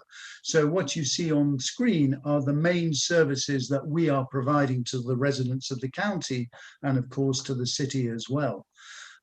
Mosquitoes, rodents, ground nesting yellow jackets and skunks are the main services we provide. We also provide some identification services with regards to ticks and stinging insects as well. If we can move on and we'll talk about mosquitoes. Basically, we've talked about one of the biological control methods that we have at our disposal, which is mosquito fish. There we breed our own fish up at the facility in Concord. And if the public requests, we will take the fish out. The bottom right photo you can see is an ideal example of an appropriate use of our mosquito fish. It's an enclosed body of water, not open to any natural watercourse. That is prime mosquito breeding ground and would not only make life miserable for the residents of that property, but the entire surrounding neighborhood. Mosquito fish can actually keep mosquitoes out of that neglected pool. So an excellent resource. Okay, if we can move on to the, one thing I would say about that, we can go here as well. The neglected pools, basically, we obviously require access to those pools. By and large, we find that homeowners and residents are very cooperative because generally it is in their own personal interest to help us help them to keep the mosquitoes down. However, we do have enforcement powers if it becomes necessary, because if there is an uncooperative homeowner, if he was just making his own life miserable, that would be one thing. But basically, by not treating a neglected pool, he is basically putting the entire neighborhood and the larger community at risk. So Paula can keep me honest here, but I think we only have to use the enforcement powers very rarely, but we do have them if it becomes necessary. If we could move on, Christina. Thank you. What we have here is a summary of the service requests in San Ramon for mosquitoes. And you can see that the run rate so far for 2021 for mosquitoes is in line with the last couple of years. The one noticeable item that has certainly ticked up from last year, but is still ahead given that the other years are full years, are the neglected pools. So they do seem to be on the uptick in San Ramon at the moment. If we could move on. The other service, or the next service that I want to talk about, are ground nesting yellow jackets. Basically, we will come and inspect and treat if a resident has ground nesting yellow jackets. And one thing I would point out is that the district is funded through a very, very small allocation from the county property tax and a special assessment, with the result that basically the services that we provide to the city's residents are provided free of charge at the point of service. So if somebody has a problem with mosquitoes, we come out. There's no question of needing payment at that time. So basically, if a resident has problems with yellow jackets, we will come out and you can see the technician suitably attired, and basically we will treat that nest to basically eliminate that problem. Very occasionally, and particularly occasionally in San Ramon, we do come across bees rather than yellow jackets. And in that situation, we will work with the Mount Diablo Beekeepers Association to relocate those bees. So we are basically providing services to get rid of yellow jackets. We could move on. And as you can see, the yellow jackets probably running, well, not probably, are running below recent average at this point in time. The biggest service area for yellow jackets is actually in the La Marinda area. San Ramon is not one of the hotspots. And at the current rate, we seem to be below average this year. So obviously, we hope it continues. I did do a ride along with the yellow jacket technician a couple of years ago, and they're little devils. They really hurt. I hadn't sealed up the bottom of my coveralls adequately, despite being shown how to do so. And I learned the hard way that, yeah, they're uncomfortable. And if you have these in your garden, it is going to really ruin your quality of life, for sure. If we could move on, Christina. Rodents. The services that we provide for rodents are basically essentially inspection and advice about how to discourage and eliminate the rodents. So we will basically send technicians out who will inspect the property, find the source of the problem, and provide the homeowner with advice. And if we could move on to look at the statistics. So again, we would seem to be running below average at the moment at this time of the year for rat and mice service requests in San Ramon. We can move on one more. Thank you. So skunks. If you've got a skunk living in your back garden, that certainly can have an adverse impact on your quality of life. So we are particularly concerned, or our focus of attention is skunks that have taken up residence. If you have an unfortunate odor in your garden when you come out in the morning, but there's no evidence that the skunks are in residence, that's really not the ideal situation for us to deal with. But when you have a fairly good evidence that you have skunks who have taken up residence, that's where we will come out and provide guidance and advice. And if necessary, we can take steps to remove the skunks. Okay, if we could move on. Running at about the run rate that you would expect, or in terms of the prior year. So nothing in particular to really call out in terms of skunks. So those are the main vectors that we are dealing with. And I would suggest, if anybody is interested in more information, that our last slide does identify that our website is basically an excellent source of information. And with that, I have come to the end of my presentation and open up for any questions you might have for me or Dr. Mosquito. Okay, I would just ask Dr. Mosquito, one, hopefully I'm pronouncing your name correctly, and two, if there was something you would like to add to the presentation before we open up to clarifying questions or comments. Yes, you did pronounce it correctly. And well, that's because Peter just told me. Well, he did a great job. I think he's hired. Now, I just wanted to add, you know, as Peter said, we try to cover most of the vectors that are affecting our county. And with that, you know, mosquitoes are still our bread and butter because just they can transmit such a variety of diseases. And, you know, one of the things that we did not include in the presentation is that we are on the lookout for, I don't know if you guys saw in the news, the invasive mosquito species. You probably saw in Florida, that has been very controversial, the techniques that they've been using in Florida.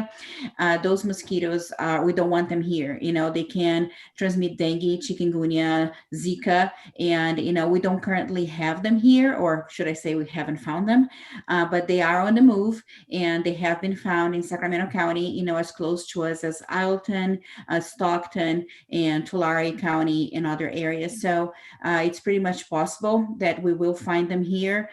We don't want them here. So we are asking, you know, the public's help in identifying any day biting mosquitoes, contacting us so that we can, you know, get a handle on the situation early. Okay, thank you.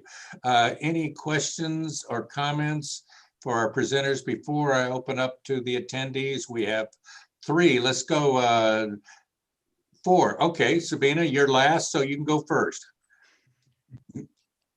All right. Well, I wanted to say congratulations to Peter for being reappointed. I think that kind of triggered me to ask the question. So what does, you know, the Mosquito Abatement District do?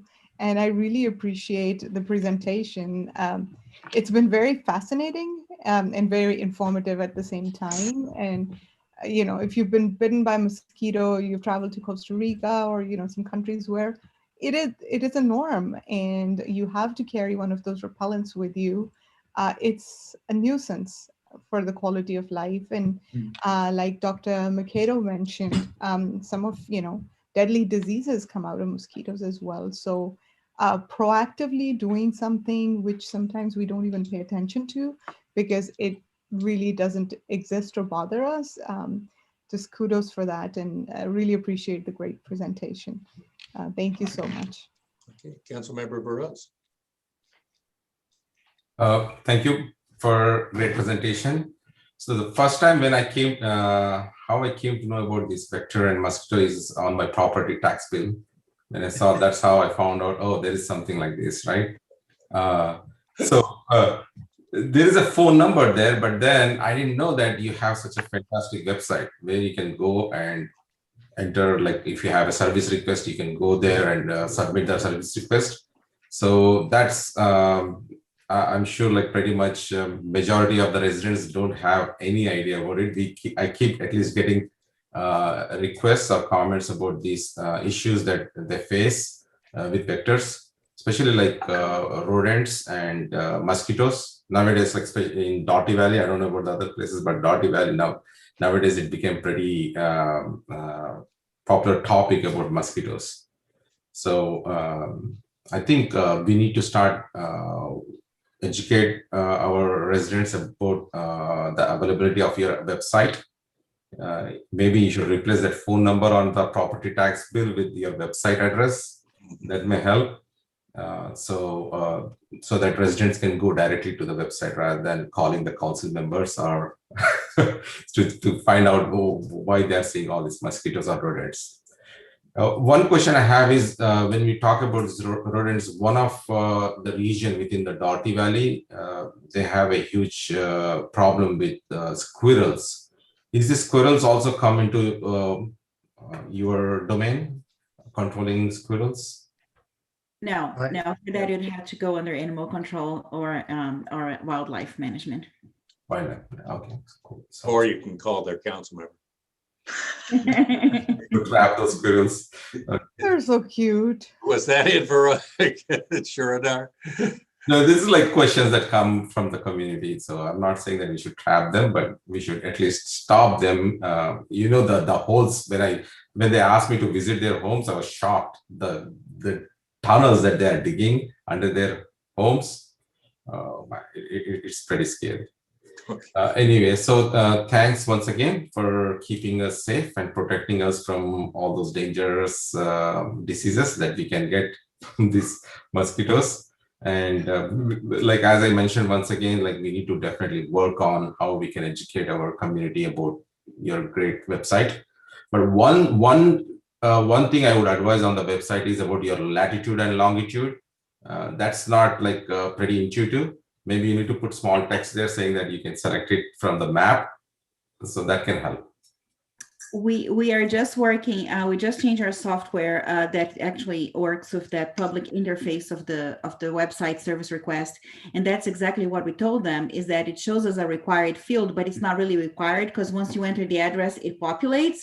So I keep asking, you're confusing the public. Why are you putting that as required? We're fixing that. Cool. Thank you. Councilmember Armstrong. Well, congratulations, Peter, on your reappointment as a trustee.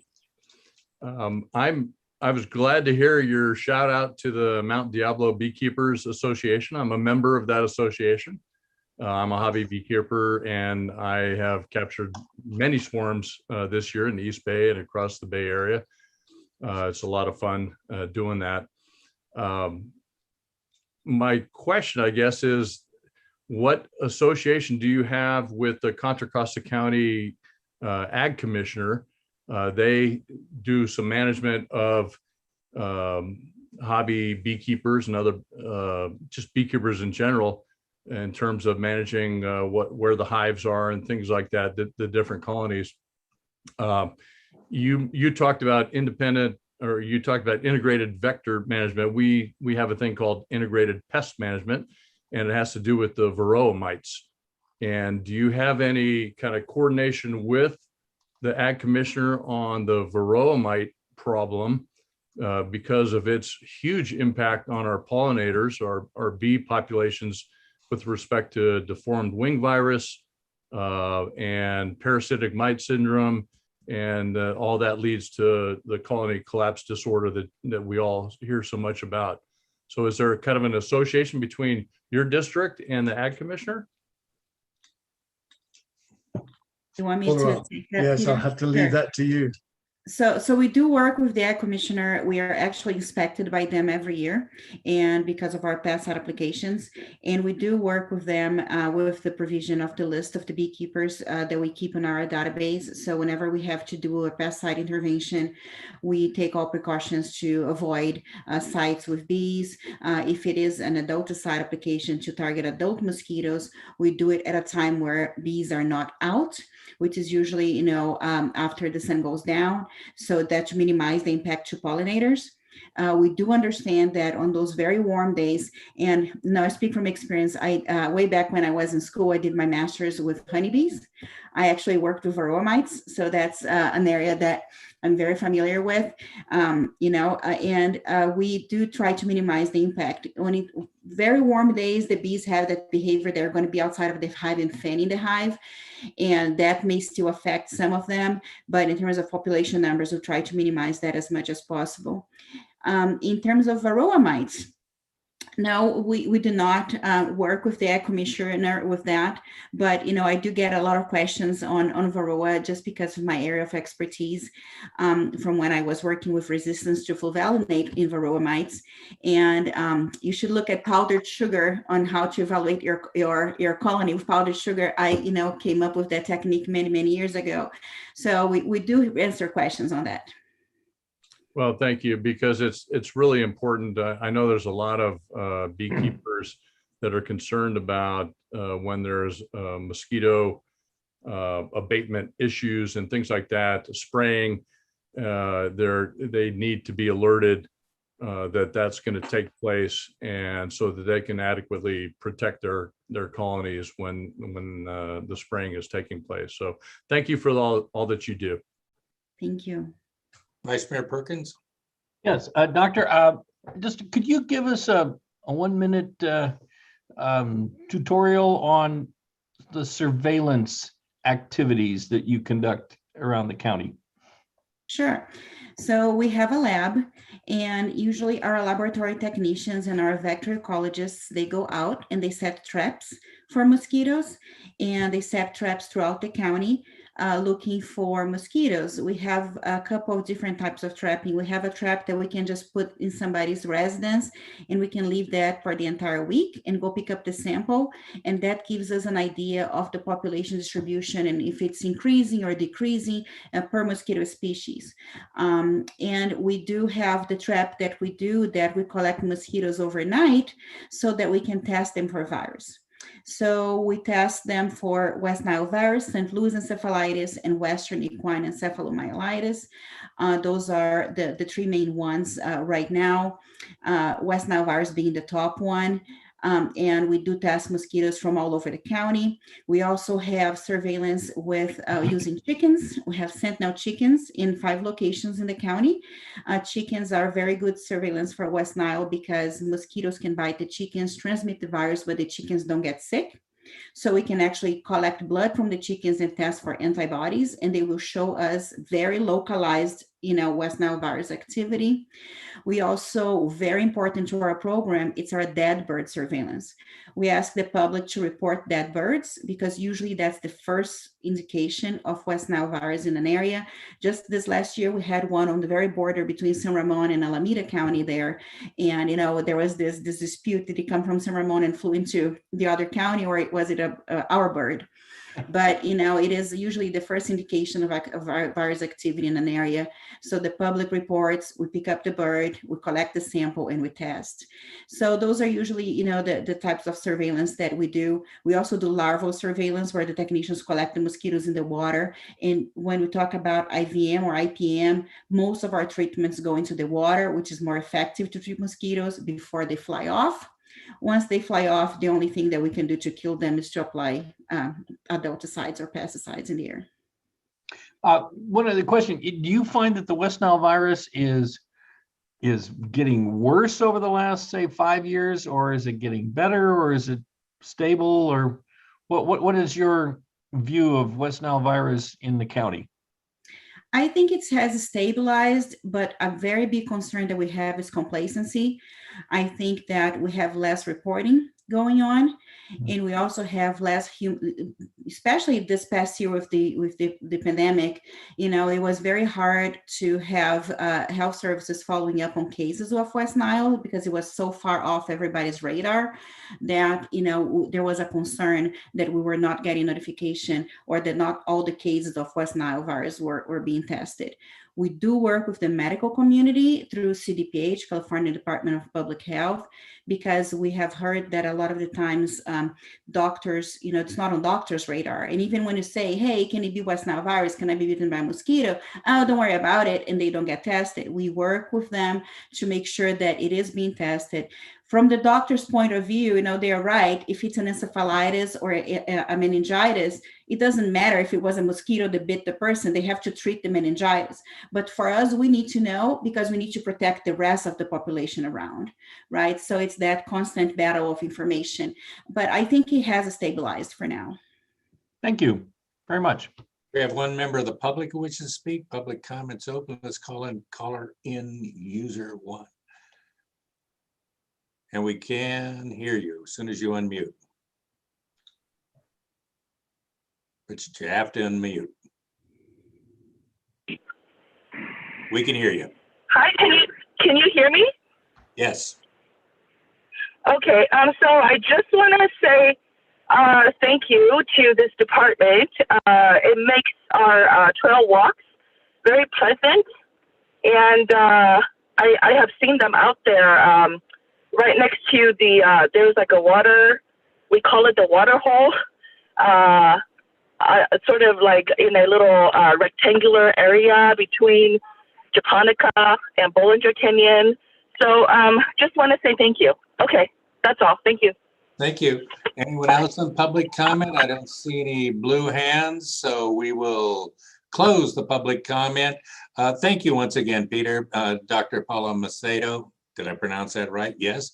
For coming out tonight and giving us that update. There's no action required.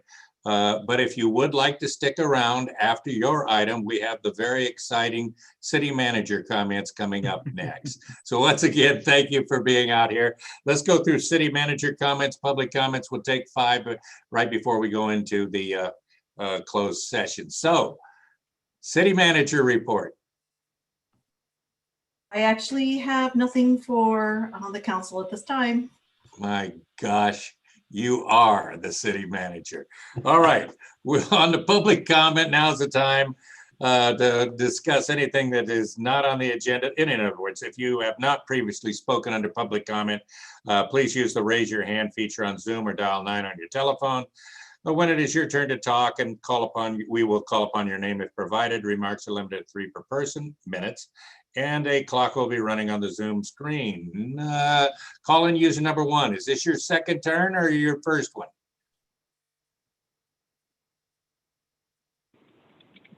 Better let her in. It's my first one. It's Okay. my first one. Good. Okay. I know you're going into a closed session. I just want to share with you that last night when I was out driving, to get rid of pandemic woes, and I saw our hardworking SRPD patrolling our neighborhood, and I just felt so fortunate. I live in this wonderful city where the police officers are like really my family. When I don't know if you have the pleasure of talking to one, they're always very polite and they are very friendly. And I want to thank you for hiring the best for our city. And I hope that you will go into the closed session reciprocating their excellence. Thank you so much. Thank you, Helen. And oh, by the way, before we go into closed session, it is open for public hearing. But in any case, city council members, we're closed the public hearing. City council members and mayor's comments. City council members, let's start from my top right-hand corner. Council member Zafar. Oh, that came out quick. I thought we were going to do this after the closed session. No. Maybe not. No comments, just that we are not wearing any masks anymore as of June 15th. So that's been good. Anybody who is vaccinated, let me just put that very clearly, anybody who's vaccinated and 71% of San Ramon so far is vaccinated, which means we are very closely trending towards that herd immunity, which is awesome. So it's been good to walk around without my mask. It's been good to work out without a mask as well. And the city is doing a number of events as we are opening up, as California is opening up. So we have the 4th of July run. We have the concerts in the park coming up. I will be volunteering at some of those. So as we open up the celebrating of California opening, come and enjoy those city events as well. And yeah, so that's short and sweet. Councilmember Armstrong. I've not had to attend any special meetings other than our interviews and things like that we handled for parks and planning. But I echo the comments of Councilmember Zafar that we got a lot of activities coming up in the near future, and I hope everybody can get out there and enjoy that. Councilmember Veros. Yesterday, I attended San Ramon Historic Foundation meeting. So some highlights are meat locker project. Officially, it is done, and heard it looks really nice. It seems so. When you get a chance, please visit farm so that you can take a glance. And also lighting up upgrades to 1850s barn project that seems to be completed. And another exciting thing is about website updates. They are continuously working on improving website and trying to get the updates. That work is in progress. On the next one is gift shop management update. So that like in order to increase the outreach, now they are looking at website enhancements as well as they're planning to visit farmers market, have a table at the farmers market so that they can expand the customer base for the on gift shops sales. So that's and also on top of it, another couple of important things are about re-election of board members. So Rob, Carol, and one more board of director, I missed the name, they got elected for next 2 years term. That put them to 2023. And Patty, Don, Renee, Herb, their terms are ratified to the new terms, that is to 2023. And also they created a nomination committee for their next vice president and treasurer 2-year terms election. So I think by next board meeting, they will be have feedback from their nomination committee. So that's from San Ramon Historic Foundation. And on personal thing, it's great to see all people like in live, especially I had my first cricket game after 1 year on Sunday. It was great to get back with my friends and without any mask, play the game. And it was great fun, especially winning the game. And also nice to see the community residents enjoying our retail on shopping and all. Pretty much everywhere you go, ice cream shops anywhere, like it's all crowded. So nice to see people. That's pretty much from my side. Vice Mayor Perkins. Okay, let's see. Yeah, I'm open space advisory committee. The main topics were the open space fees that we collect with every construction and or through a development agreement. So that was presented by Steve Spadowski and Lauren Barr. Open space protection tools, that was presented by Bob Peoples, whether that's through purchase or conservation easements, and so that generated a little discussion.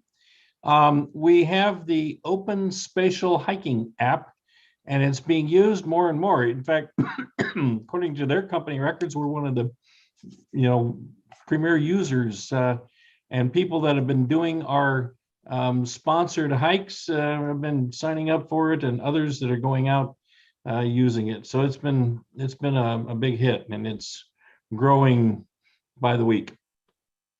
And then they established some subcommittees. There were 3 subcommittees established. Let me see if I can find the names. Here we are.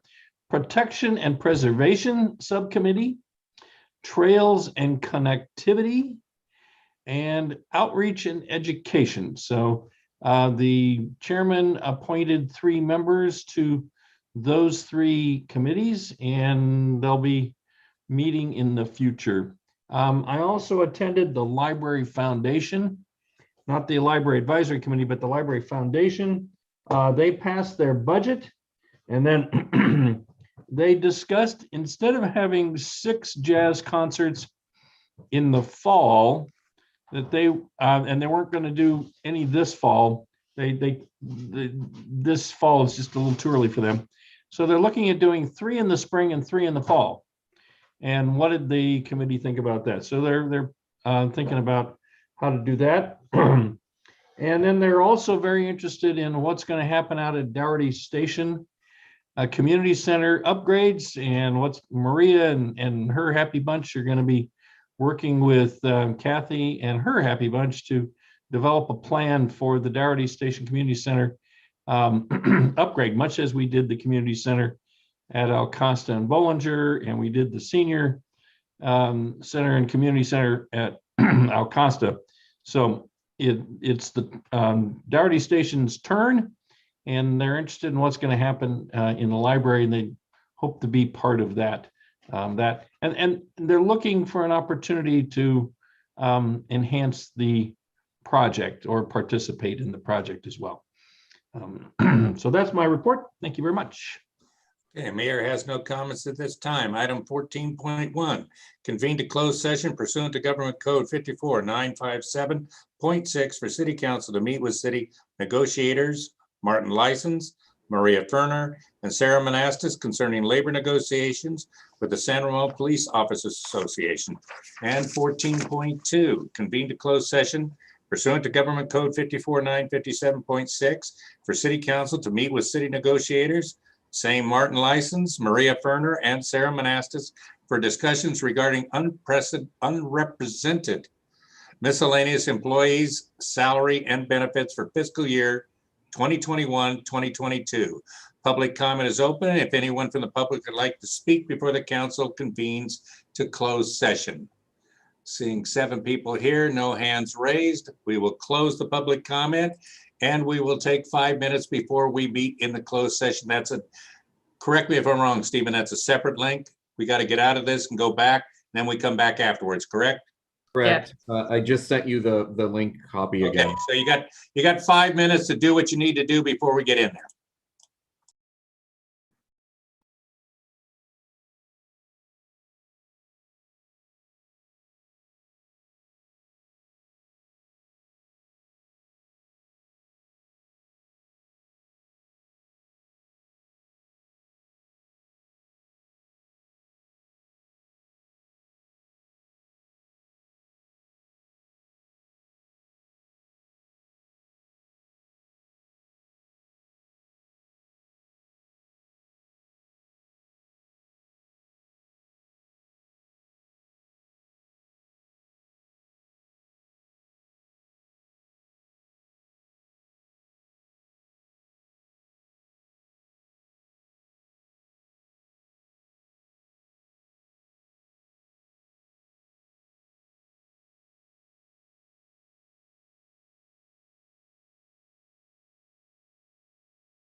Okay,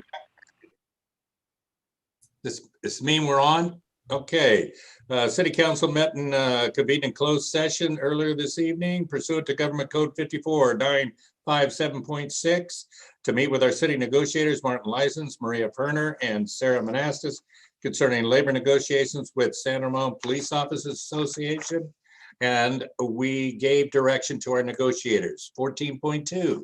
Also convened in closed session pursuant to Government Code 54-957.6 to meet with our city negotiators, Martin License, Maria Ferner, and Sarah Monastis for discussion regarding unrepresented miscellaneous employee salaries and benefits for fiscal year 2021 and 2022. And we gave our negotiators direction. Is there any further comments on this? That is our report out for closed session. Seeing none. Unless you have a burning statement you'd like to make, we are adjourned for the evening. Thanks for staying with it, folks. Good night.